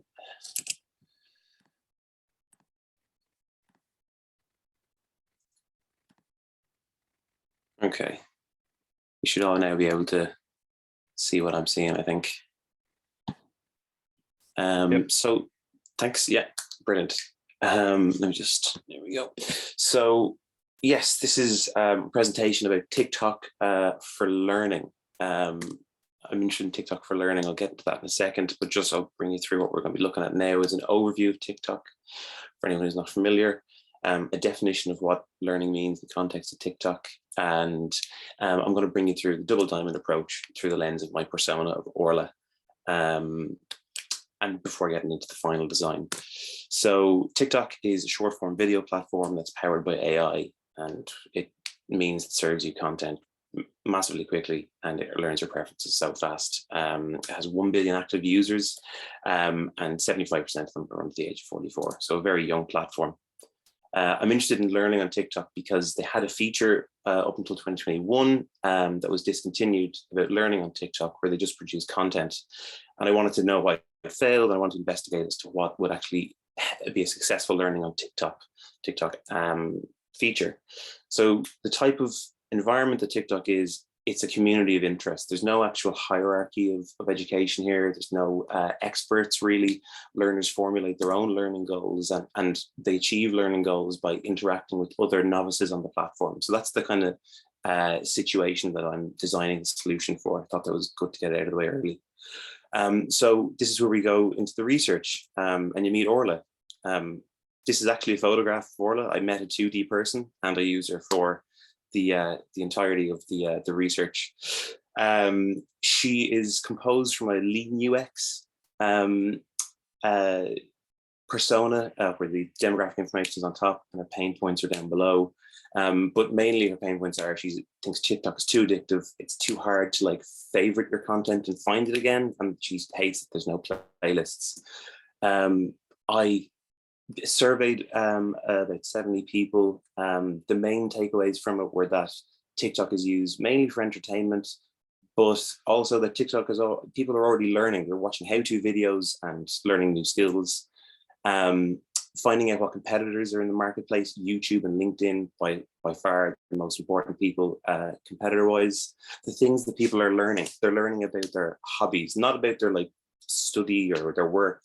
It's about tech and software and cooking and game walkthroughs. That's the kind of things that people learn on social media. So then I also did a usability study on some friends. I had them go through a scenario where they would be creating and then trying to find a video and share it on TikTok. These are the results. People found it very difficult to then share the video, share videos that they found on TikTok out again. That was a pain point of theirs. So the insights that I took away were that the users are already using other social media platforms to achieve their learning goals, and they rate the quality of the content as very good. But unfortunately, TikTok doesn't feature highly on their list of platforms that they go to achieve their learning goals. So from the interview stage, I got a lot of pain points, did an affinity map with them. I then categorized them under some empathy maps. And it was from these that I made some proto personas, and it was Orla who eventually rose to the top as the person who I chose. She's doesn't really post on TikTok that much, but what she wants to keep track of her useful TikToks that will help her develop her interest in baking and cake decoration, and then she wants to share these out to the rest of TikTok in a meaningful way. So how I got into this problem was I wanted to see what YouTube and Instagram were doing right. They allow Orla to navigate her home feed in a very measured way. She has control of the pace of content coming into her. She has lots of ways to interact with the content, but they allow her to share playlists, which is the main thing that I'm trying to address here. So I analyzed some flows in YouTube and also in TikTok around this theme, and that helped me later on when I was developing the prototype.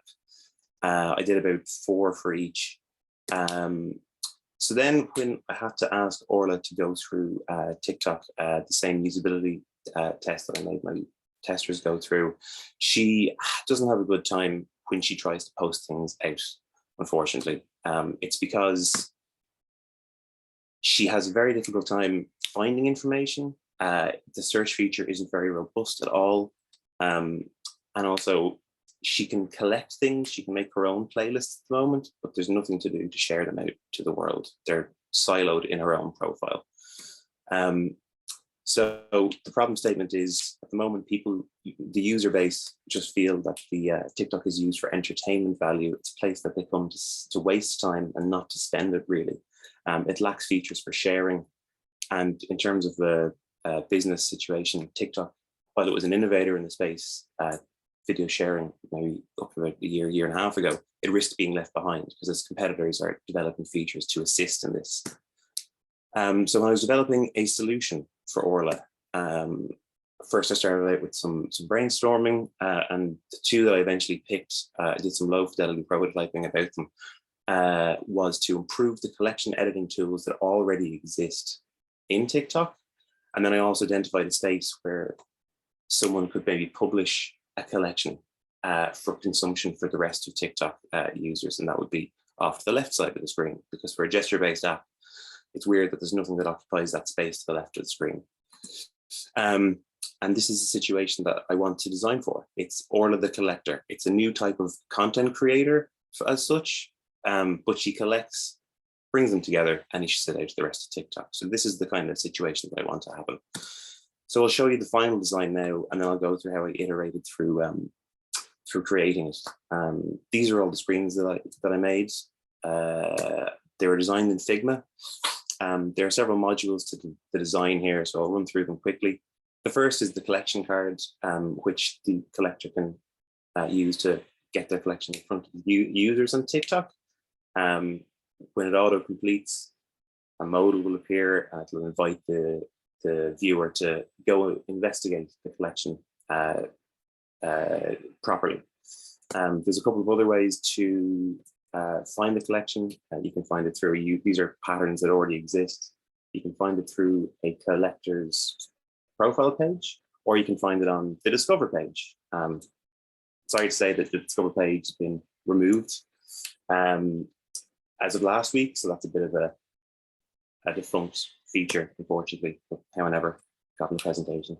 Then there's also a collection feed. This is where you can come and investigate the rest of the videos in the collection, and this is based on an already existing pattern, but I've branded it at the top of the red gradient, which I've used on the collection card as well to signify that this is a collection card that you're looking at. And finally, there is a collection editing feature, which I stole from the creator editing feature, but I made some adjustments as well. So I'm going to walk you through the iterations that made this happen. So there's 3 main iterations here. I adopted a lean UX process where I tried to get between 3 and 4 people for each iteration. Created a minimum viable product, ran an experiment, and then analyzed the results to improve the next iteration. So in the first iteration, I just assumed that users would want to look at a collection card that was very similar to what they're already used to on video cards, and not to interrupt their visual flow too much. And then I also said existing patterns for discovering it in the Discover tab and in the profile pattern, in the user's profile, that they work pretty well. Of course, when I analyzed the results, I ranked people's success rate with the tasks on a chart, and I tried to see how well they cleared each task. And for the first iteration, people weren't really able to access the collection too well from their main feed. They could find it from the Discover tab and the user profile, but they couldn't find it very easily otherwise. On the second iteration, I tried to improve the collection card because that was a big point of friction. I tried 2 things out here. I tried one on the left with a little animation, one on the right with the video montage. That didn't go too well. I introduced the collection playlist editing feature here. Things started to clear up a little bit better here towards the end of this iteration, but there was still more to do, so I went back for a 3rd time. I improved the collection card. I slowed the pace of all the animations down. I made it a bit more relaxing. I presented this to users. They managed to react to this a bit better. Not for the first half of the iteration, but for the second half of the iteration, people seem to be clearing the collection card and finding a collection through this collection card a bit easier. So now the situation, I think that I hopefully engineered, is that Orla is able to take TikToks, combine them together, and send them out to her friends on TikTok for consumption. I have some conclusions here, but I think I've reached my time limit. So yeah, thanks for watching, everybody. Really enjoyed doing this, and I hope to meet you all soon and we can chat about it. Have a great time you'll have. So thanks very much, everyone. Appreciate it. Well done, Stephen. You can go through your conclusions if you want to say a word or 2 more about it. Oh, okay, cool. You're on time. Yeah, like I think the biggest problem that I had was not narrowing down my problem statement earlier enough. I kind of dragging my heels a little bit, thinking would I design a solution for a creator or someone who's just a viewer, and that really set me back a good bit. But also when I was prototyping them separately, prototyping an app like TikTok, where you have to like have video and content take up so much of the screen, I found it very difficult. I had to accept a lower fidelity of prototype. I had to use GIFs instead of videos, so I don't really think the reactions of the testers to the app is entirely accurate. But I have to just kind of, I suppose, accept that as a part of the course, really, you know. So yeah, listen, thanks everyone for the past couple of months. I really enjoyed it. That was amazing. Slides are amazing, and I suppose as well you lost, like, you use a lot of your time to create GIFs in order to kind of test with kind of videos, right? Did it take you a lot of time? Actually, I stole them all from Giphy. Okay. I think I Fair spent enough. a full day going, oh, I'll take videos off TikTok and port them over to GIF, and I must have lost a whole day like doing that. And I was like, there has to be a better way. So yeah, I think in future I might use something like a framer where you can code directly into it. Oh, yeah. Yeah. But listen, this was a great way to learn Figma. So No, fair enough. Like, everything was great. The slides are amazing. I think we mentioned that even in interim presentation. The project altogether, how you flesh down the problem and everything, the solution, everything was great, and it flew really nice. Guys, anyone else has any feedback for Stephen? I really like this project. Oh, sorry. Oh, go ahead, Colin. Right. Yeah, no, I really like this. I like the idea of it. I thought it was really interesting when you kind of pitched it at the start. It's quite different, and that you had that like idea of taking a product and pushing like a new business like concept for an existing platform. I thought that was really cool. It's come together well, and it was like definitely a much bigger. It was a much bigger kind of ask. Definitely what you kind of talked to already. So I just think like well done for taking it on and giving it a shot. thanks very much. Yeah, and I think it came together really well. Like I really liked your persona. I think you kind of nailed it. Like I know Dave said you need to use an image, but I did get the sense of like who you were targeting at, what it was for, and it did come across that way to me. So I think like just great job. Thanks very much. Cheers. Yeah, I was just going to say that I think designing for something like TikTok is a very challenging task because of what you outlined. You know, they're constantly shifting features underneath you.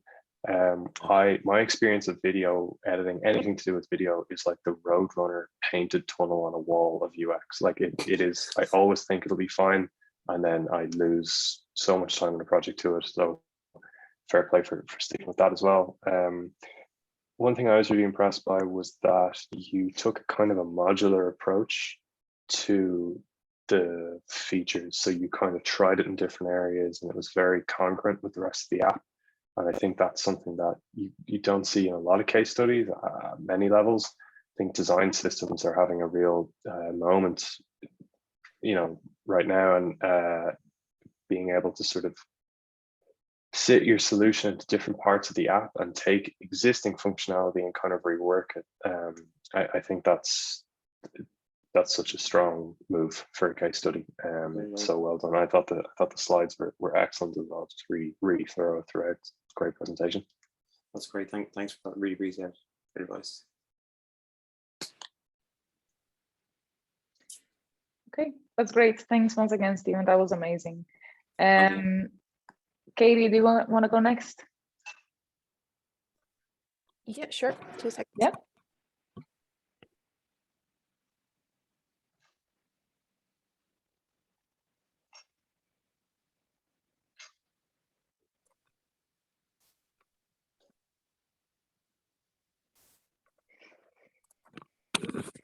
Is that sharing right now? Yeah. So I'm going to go through my case study, which was on Audible. I ended up adding a new feature into it, which was the ability to set an annual reading challenge in the app. So the project followed the double diamond approach. My key outputs for each of these different areas were below here. So under the discover phase, I analyzed 70 plus user comments. I did 3 user interviews, and then I created a prioritization matrix. Within the define phase, my outputs were a persona, the user journey, an empathy map, and a competitive benchmark. In the develop phase, then I did a user brainstorm session, which helped me to come up with a lo-fi prototype for the new feature. And then for the final design stage, I did my hi-fi prototype, and I did testing with my original 3 users again. So just to set the context, first of all, I'm sure everyone's aware Audible is an online audiobook and podcast service that allows users to purchase and stream audiobooks. The idea for this project came about really as I use the app a lot, but I believe that the user experience could be improved. And I also hypothesized that a challenge feature would be useful for users to set listening goals and to increase the number of books they read every year. And this obviously took place over the last 4 months timeline with support of Colin and the US Street program. So in my discover phase then, my initial research was gathering 70 plus comments in relation to the user experience and pain points of the app from Play Store and from an Audible subreddit thread. And this gave me a rich set of qualitative and quantitative data. I then did 3 in-depth interviews with app users. Just I suppose a few highlights of the comments that came through on the Play Store and an Audible subreddit thread was things like the user interface is weird, it's hard to find some things for new users. You seem to make the app slightly worse with each update, which is pretty damning, and I can't see if I've read a book before in the app. I then captured the output of the comments into a prioritization matrix, and I started putting them into threads. So you can see there, like the search and organization was the largest pain point of 61% of users talking about that. New features then were the next biggest thing that was spoken about, 26%. And then the rest of the comments were categorized into things like account issues, device issues, and UI issues. This is the matrix. So it's going from high priority to low priority and high feasibility to low feasibility. I color coded these. So purple is the account issues, green is the new features, etc., etc. So the majority of them were the new features, which is what I did end up focusing on. So that was things like adding in yearly challenge, adding in a listening streak counter, and allow users to personalize recommendations. So this is where I ended up starting to focus my energy within the project. The results of the user interviews then gave a bit more scope to it. So as I mentioned, I carried out 3 interviews. They were all Audible app users. And I started out the interviews by just talking about their general reading habits, whether they used any other specific book-related apps. And then I observed them carrying out a number of tasks in the app. So this was, I got to search for a new book to purchase, got them to add a book title to a collection within the app, and then got them to look for the next book in a series. And some of the outputs of this that again helped to inform the scope of this was that 100% of users wanted to read more books this year. 100% of users use general apps that track progress as it helps with accountability. So things like Samsung Health to track steps and bits like that. 66% of them didn't know that book titles could be sorted into collections. So that was to do with the account.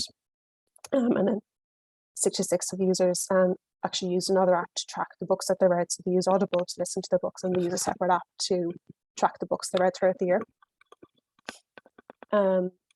So within the define stage then, this was used to help me delve deeper into my users' motives and goals and define the scope of the project. And I ended up deciding to focus on solving the problem of users needing 2 apps to track their reading progress and set reading challenges. So as I mentioned, 2/3 of users basically were using 2 apps for this, Audible and then a separate app, Goodreads. And the outputs of this stage were the user story, my persona, the empathy map, and the competitor analysis for this challenge feature. So this is my user story. So very simple. As a reader, I want to increase the number of books I read this year so I can feel good about achieving my reader goals. My persona was Ashley, 29-year-old marketing manager. She's highly digitally literate, works for a global pharmaceutical company and lives in Kildare. She works from home but does commute into the office, and that's when she tends to use Audible. She uses Audible, Goodreads, and Kindle. Her main pain points are finding time for reading, that it's sometimes more difficult to concentrate on analog books, and having to use more than one app. That was the key one that I was focusing on. So I did my empathy map here, so how she's thinking, feeling, what she says and does, the pain points and the gain points. Her user journey then, so the start of the year, in January, she's setting her goals for the year, and she wants to reach 25 books for the year. Uses Audible to listen to her books, but needs to find a separate app, so has to go out and search for one. She looks for online recommendations and discovers Goodreads, sets her goal on Goodreads, and then uses Goodreads to track her audiobook listening and her real world book listening for the year. So then just defining the actual problem statement and hypothesis here. So the adding a reading challenge feature, as I said, 2/3 of my users do use a second app to help them to achieve their goal of reading a certain number of books in the year. So my hypothesis was that adding this capability as a new feature into Audible means that app users will do this within the app instead of using a second app, which would increase user retention. So a few things I wanted the new feature to do. So it should allow users to set an annual goal of reading a certain number of books. It should show them progress towards the goal. It should inform them of how much they need to read to reach their target, and it should allow them to view the books they've read in that year. So having a look at some competitors, then there's 5 main book apps that I looked at to see if any of them actually did use this feature already. So obviously, as I mentioned, Goodreads does. I looked at Blinkist, Kindle, Google Play, and Audible, and only Kindle offers this function at the minute.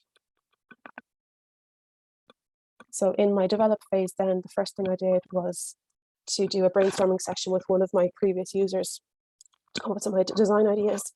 And I've just put in some of the low fidelity sketches that we came up with here. This was used to produce a lo-fi prototype, which was designed in Figma, and I used this for my user testing.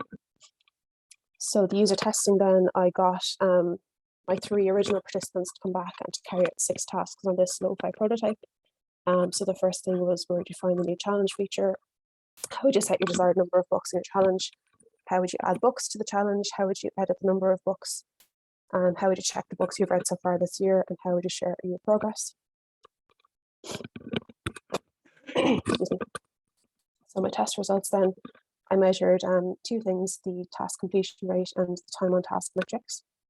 So the completion rate showed a result of 93%. You can see each of the tasks here in the center, the percentage of completion versus the goal, and then the time on task. So I focused on, it ended up informing me where I wanted to go with my redesign for the high fidelity prototype, which was the setting the challenge area and the add-in books area. I'm going to jump into the prototype now in a second, but just a couple of quick constraints before I do. So the design constraints here are that I did only design in dark mode and for Android, and then just in terms of testing, it is for a new feature versus an existing redesign. So obviously in a real world scenario, we'd like to use additional metrics to see things like the feature uptake and retention. So I'm just going to go into my prototype here now. So it opens up onto the homepage of Audible, and users can get into the new feature in 2 places, either the top card here, the second reading goal, through their profile. So if I click in here, you can see that Audible does use gamification quite well at the minute. You've got your titles, your badges, and then I've added in the challenge here on the side. And the setting reading goal here is the new feature. So you go in and set the number of books you want to read. So I'm going to set 50. Then completion status, which brings you into the challenge page. So the circle here shows your percentage completed, the number of books that you've read against your goal, and then just this bit of information there. There's no books read this year, and a call to action to add your books, which we'll do here now. So it brings me to search, add your date, and you can see then this appears in the home page. There's an encouragement there to share progress, just for some social accountability here. And then if you wanted to edit your goal, say I want to change this to 25 instead. Do that then. And if you go back into the settings page, then you've got your one challenge set. And say if it was later in the year and you wanted to go back in and view your reading goal, you can see how many books you've read in the course of the year so far, and how many more you need to read, say 1 book per week for the rest of the year to achieve the challenge. And that is the presentation.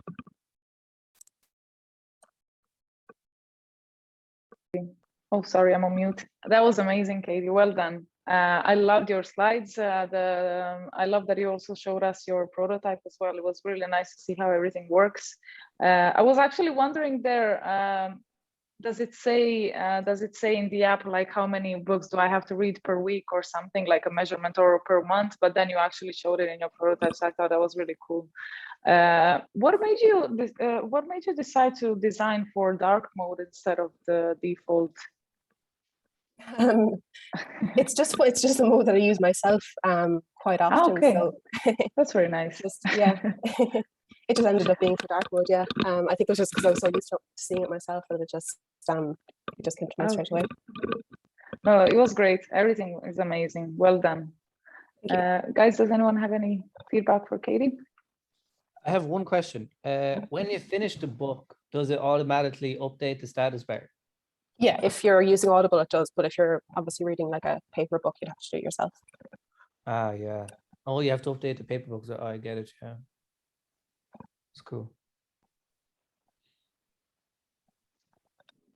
I thought it was excellent. I thought the standard research was really high. I thought the breakdown of the research was really excellent as well. It all struck me as quite like scientific, which is great. I think just really strong core research skills and explained like very simply. And I think that then showed in your project, in your prototype. I think it's always satisfying you see a huge amount of research get funneled into just like quite a precise kind of feature that doesn't crawl. I thought you did a really good job kind of taking all that research and maintaining a scope. So well done. Thanks, Rob. Yeah, I'd agree with Rob. That's pretty much what I was going to say. I really liked that you outlined the metrics. I really liked that you chose the right things to do as part of that research, and you kept referring to the extra considerations you'd have to make. It came across as really rigorous. It's something I think we need to see a lot more of in general. Not that we all need to be researchers, but to have that skill set is so valuable. And yeah, it was really great seeing this project. I really like this. Thanks, Jamie. Appreciate that. Yeah, I think you did a really good job. I think it's progressed very well from the start. There was even like a pivot from so Katie was focusing on content, UX content at the start, and she identified a really interesting nugget from her research that she just took and ran with. And I think that's what went really well. So you actually did use the research to your advantage. And it did show at the end, and you did really well to keep going. Katie got a job as well, or changed jobs halfway through, so she was struggling a little bit to get done. But I well done for getting to the end. So congratulations. Thanks, Helen, and thanks for all the help throughout as well. Katie, just one thing on this is I always set myself to read books, right? And I really like this idea.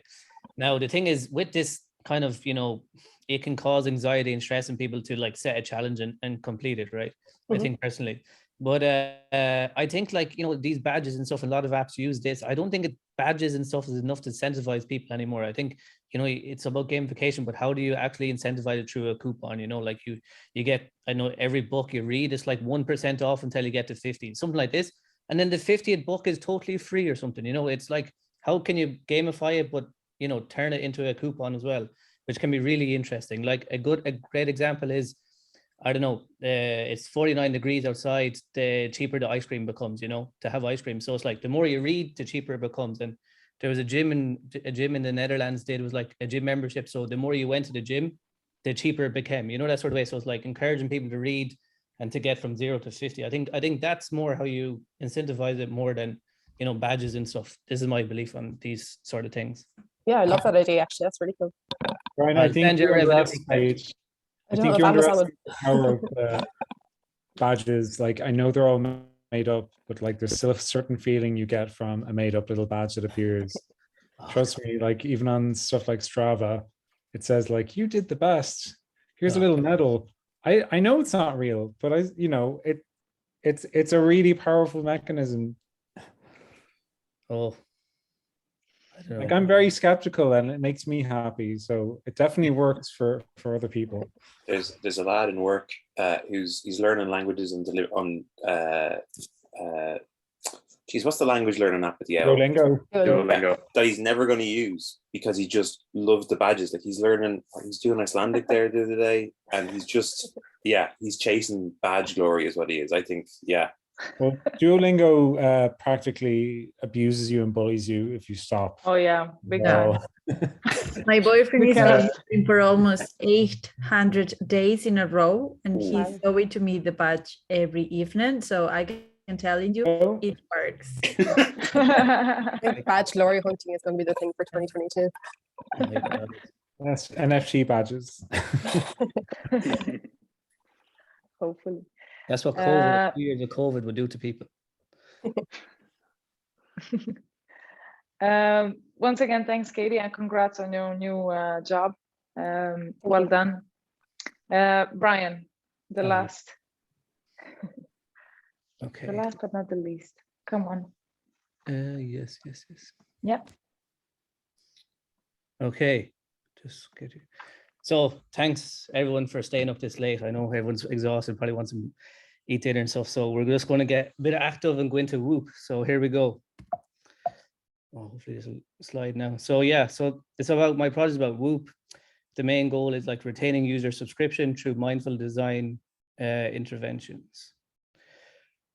So what we're going to look at is the project, the problem, the process. We're going to go into the discovery, the goals, define, develop, and then we're going to go into some testing. So the project, a brief overview about Whoop and the power it can have on people's lives. So Whoop is the latest game-changing wristband device to help athletes recover. So hopefully.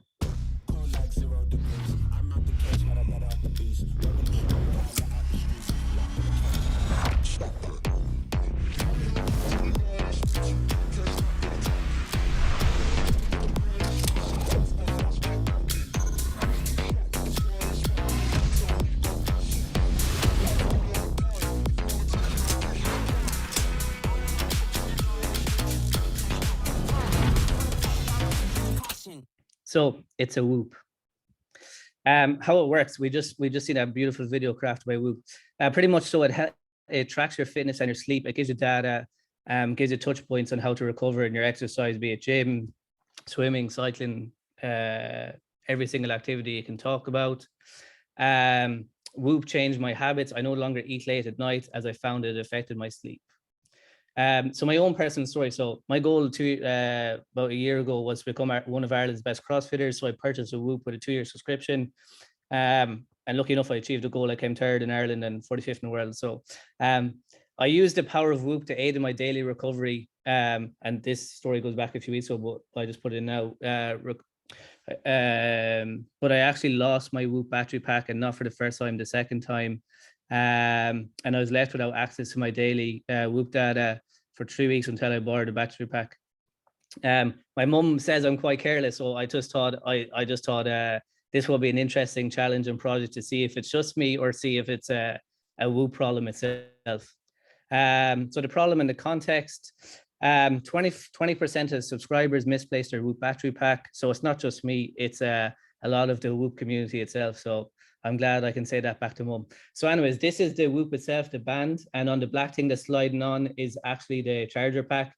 So you wear the Whoop itself 24/7 to collect your data. You slide the charger pack on when you want to charge it. A lot of people misplace it when they take it off because it's so small and they just leave it wherever it is. So that's how it works.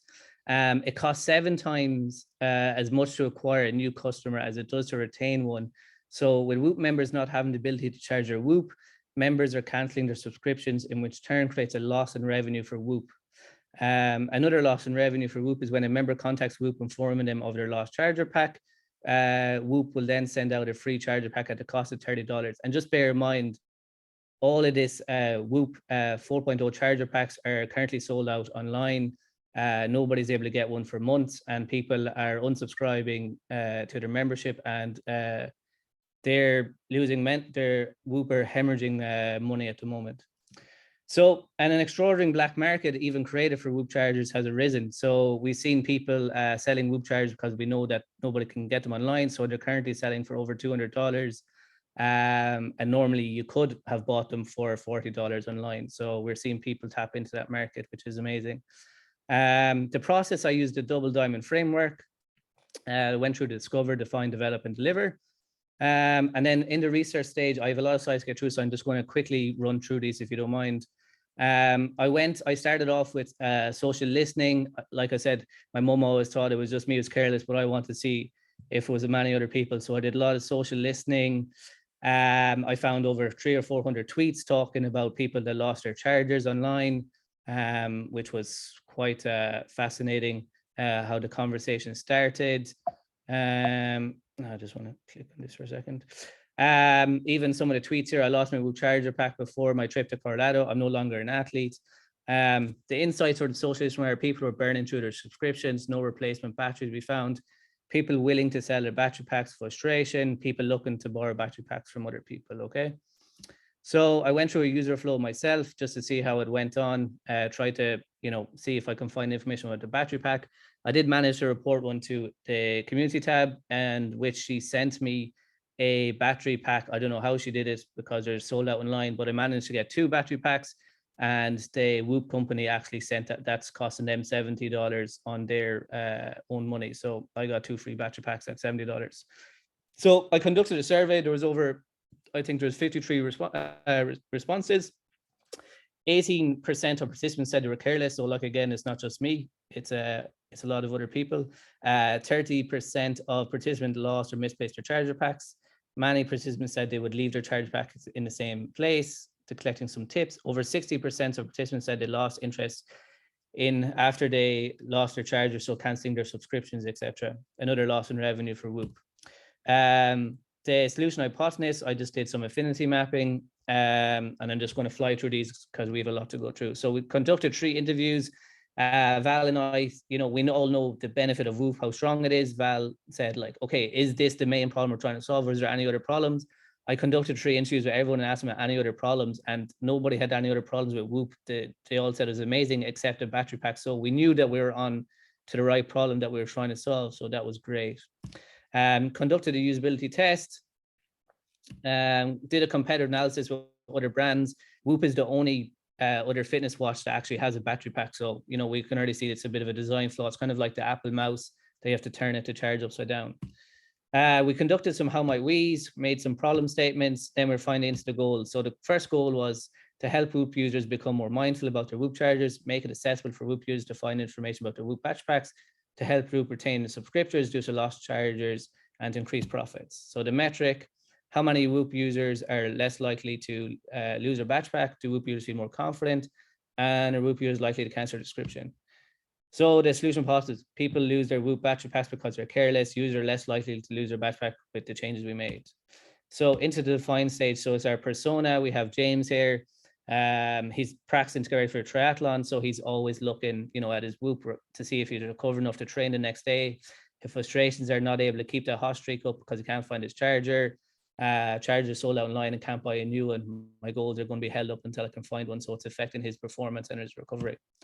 We created an empty map, did a user journey, prioritized matrix, and then we went into development and ideation stage. So the design brief, I decided from the research it's best to create mindful solutions, create new habits for Whoop subscribers, because Whoop itself is all about creating new habits, like we've seen. It talks about recovery, sleeping, getting good sleep, not eating late at night. So this was their whole thing. How can we create new habits to help people not lose their charger pack? So this is the existing current app itself. It's a very nice UI itself. Unfortunately, it has nothing about lost charger packs, when we did some usability testing, it took 11 minutes for people to find information about charger packs, and it brought them outside to external source through 50 articles. So yeah, nothing happened there. It was unfortunate. Went into the concepts phase. So we did some sketches of what some of the features we could look at, which I'll go through. Did some insights. I did some like drawings of what the new features could be, with some quick ideas. So in the design stage itself, did some information architecture. So this is where we go to the main crux of the project. So this screen here, the before screen, is what the hamburger menu currently looks like. So you have upcycle your pack, you have shop, and you have the account. And this is what we currently added. So we've added a new feature, which is you can upcycle your battery pack. We've combined shop and gift into one. We've added a whole section called battery pack, which has a lot of features, which you'll see there, tips and tricks, notifications, borrow battery pack, and find my Whoop battery pack. These new features that we've found out. And a lot of these new features go back to the social listening as well, that the real users want and real people look for on Twitter, and that can help James recover best for his triathlon. So the first feature we add is tips and tricks. How might we find a way to help users remember where they left their battery pack? This came from a question I asked in the survey about, give everyone a magic wand, how did not lose their stuff.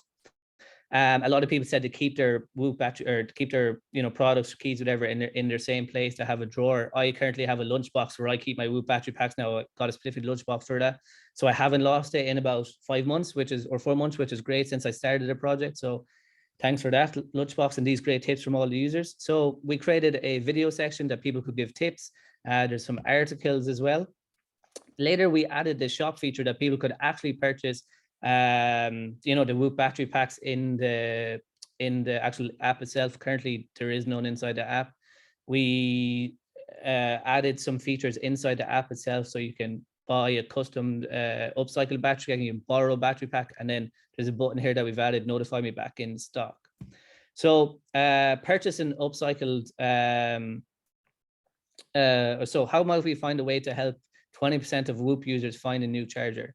So what it is we found that a lot of people were, unsubscribing, but they still have their battery packs in place.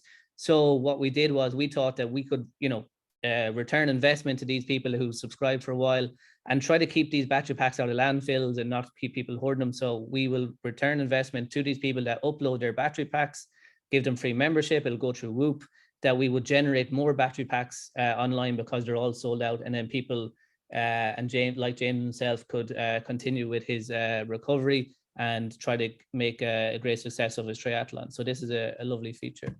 Just to remind you, Brian, you are almost out of time. So just, yeah. Okay. So then with the next feature we added is sell your unwanted battery pack. Like we said, we give this section to people that can upload and they can sell their own battery pack.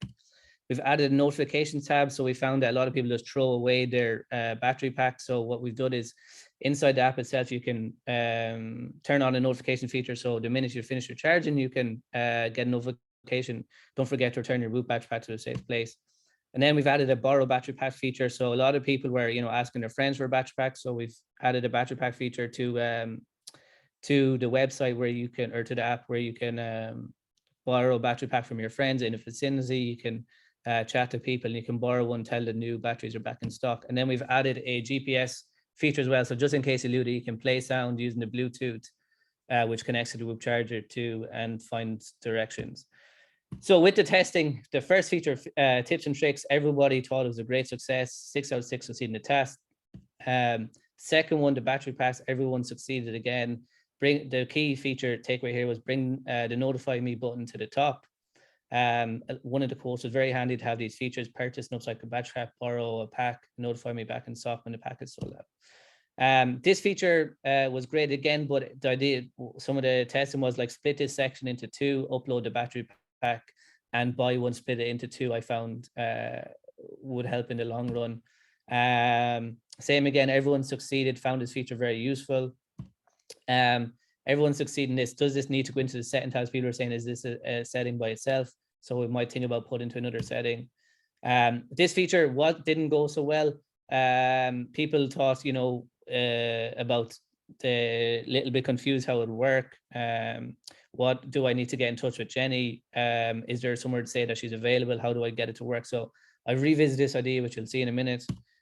This everyone loved this idea, so this was a great success. If you lose your battery pack, how do you go find it using a GPS? So these are the iterations that we made. So I've added, after the user testing, I decided to put the buy an upcycled battery pack button into the battery pack section as well, so people could buy it straight away. We've split up the section that we just talked about after usability testing. We've added in the shop section, we've added new battery packs to put that in, say that they're new, and we've put in underneath upcycled battery packs just so people can still have a section to buy them when the other ones are sold out. We have moved up the notify me back in stock to the top, and we've added icons as well so people could differentiate between the buttons. And just because of safety reasons, we took out people's addresses and we have added message so people can contact, and we've added a green icon to know people are online that they can contact. The metrics was a great success. 6 out of 6 users said they're less likely to lose their Whooper pack. 5 out of 6 users said they're more confident, and 6 out of 6 said they're less likely to cancel their subscription, which will generate lots of revenue for Whoop. And then some extras ideas. We had a point of sale. Whoop will offer the customer a chance to purchase an extra battery pack. So on the website, it'll say there, don't risk breaking your recovery streak by misplacing your battery pack, add an extra battery pack for peace of mind. And this was another brilliant idea. What we've learned from a lot of user testing was, a lot, especially after COVID, a lot of people were, they're going to work or they're traveling, and a lot of people are misplacing their battery packs because of this now. So one insight I got is that wouldn't it be great to create an opportunity that Whoop could install charging stations in airports so people could charge them, or partner with gyms and swimming pools that these Whoop chargers would be in place in these facilities that people could charge them. We'd even create this feature inside the app itself so people could see the chargers nearby. The key takeaways were, after doing the final use testing, the GPS went down very well. The user testing went down by 9 minutes that people found the information about lost battery packs, which is amazing. Hopefully one day, if I get to work in Whoop, I'll get to develop some of these features, which would be awesome. And this project was a very enjoyable process. And I think it broke all UX rules, so which is great. And that's it, Whoop. And I just want to say a big thanks to, there's a lot of people here, especially to Dave for helping me a lot, and to Jamie. I think it was bothering Jamie the whole time, which absolute hero. And also Val, which was really hard. I know she was traveling all over the world. She was like Leonardo DiCaprio, every time I chat to her, she's in different countries. So trying to catch up with her in time zones was great. So yeah, I just try to put my heart and soul into the project. This is the first project I've done from start to end by myself. So it was I was a bit daunting at start, but I just got great confidence from it. And I just want to thank everyone that helped. So Jamie, Val, and Dave, and everyone. So yeah, without your help, it wouldn't have been possible. So thanks a million. Well Thank you so much, Bryan. Oh, sorry, Dave. You wanted to say something? No, I was just saying well done. And I'll let you go first, Val. You're in charge. Okay. No, go ahead. I agree with you. I just think I just thought it was the presentation is probably one of the best we've seen. It was really slick, and I love the way you used Twitter as your research resource and kind of reached out to people and hunted them down. That was really good. And there's great ideas in it, like not just for kind of UX, but for the whole kind of business and how it runs. But the biggest kind of takeaway for me, I suppose, is your passion for it. It's kind of inspiring to see somebody so into it, and to kind of pick a product that's kind of close to your own heart is really good, So, send it into Whoop. I think they'd be fools not to take a close look at this, So, one little tiny thing I spotted. If you have a Whoop 4.0, right, the app should recognize you have 4.0. And there's no need to list the 3.0 battery as an option in your menu. Oh, but there's but the app, there's two Whoops. So you have a 3.0 Whoop and a 4.0 Whoop. So they both still work in the same app. But if you only have a 4.0 Whoop, why would you need to look at the 3.0 one? Just to simplify the menus a bit, I presume the app will know what version of Whoop you have. No, not really, because I switch between 4.0 and 3.0 every so often. Oh, do you? Okay. Yeah, you can switch between both. The 3.0, the previous version, is actually more accurate than the 4.0, so I'm back to that one now. But yeah, it doesn't pick it up. But I forgot to mention, in the user testing, I got real users from Twitter. So all the people who did the social listening, I contacted them on Twitter and got them, and all people from America. It was super awesome, and I really grateful that people like were like, who's this guy annoying me? But they were super grateful that, and they really wanted to make this work. So that was cool to get real people who had the real problem on Twitter. So that was nice. Yeah, well done. That's really cool that the level that you went to, like reaching out to people like that. It's brilliant to hear that you got good feedback from it as well. But I think the same thing, you know, I think it's a brilliant project. Another one that is, it's very different, you know, like it's not just a digital solution or anything like that. You really explored it, found a real issue, and you had practical solutions for it as well. Even like GPS and building habits around it and stuff like that. It was a kind of a complete project. It's just very interesting, and it was definitely really entertaining to watch as well. So well done. Thanks a million.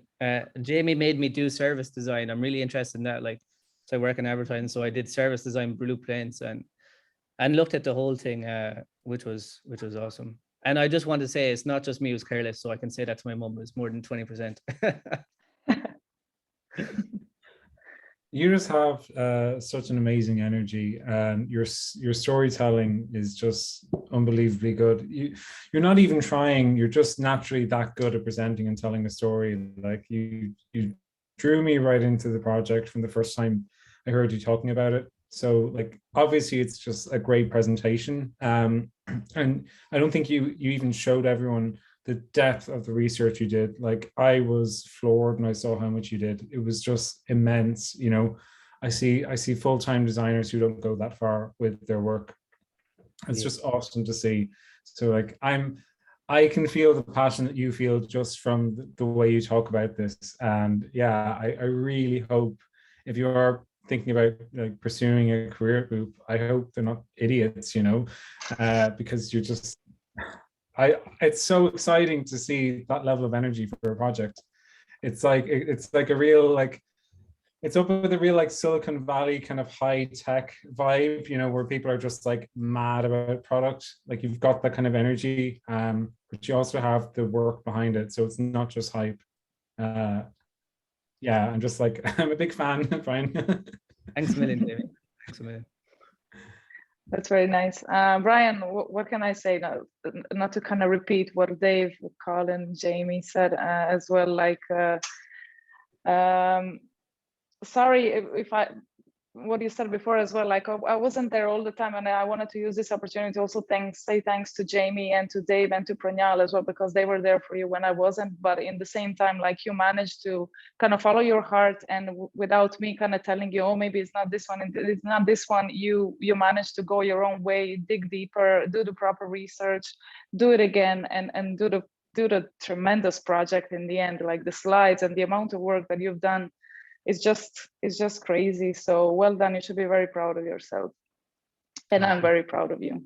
And the only thing I'd say is, when you have that many ideas, like, it's okay to let go of a few of them when it gets to the big presentation. So if you were to take it to the next level, to take it to really focus it razor sharp on the ones you want to sell. Don't kind of add on to it, because once you got, like, you've got all the right ideas, or you've got like plenty to go on, you don't need to give them everything. Yeah, because exactly. Trust me, you've already got so much going on there, right? Yeah, exactly. It's a lot. Now I need to put back on my Whoop, because the last 4 days I've just spent crafting slides.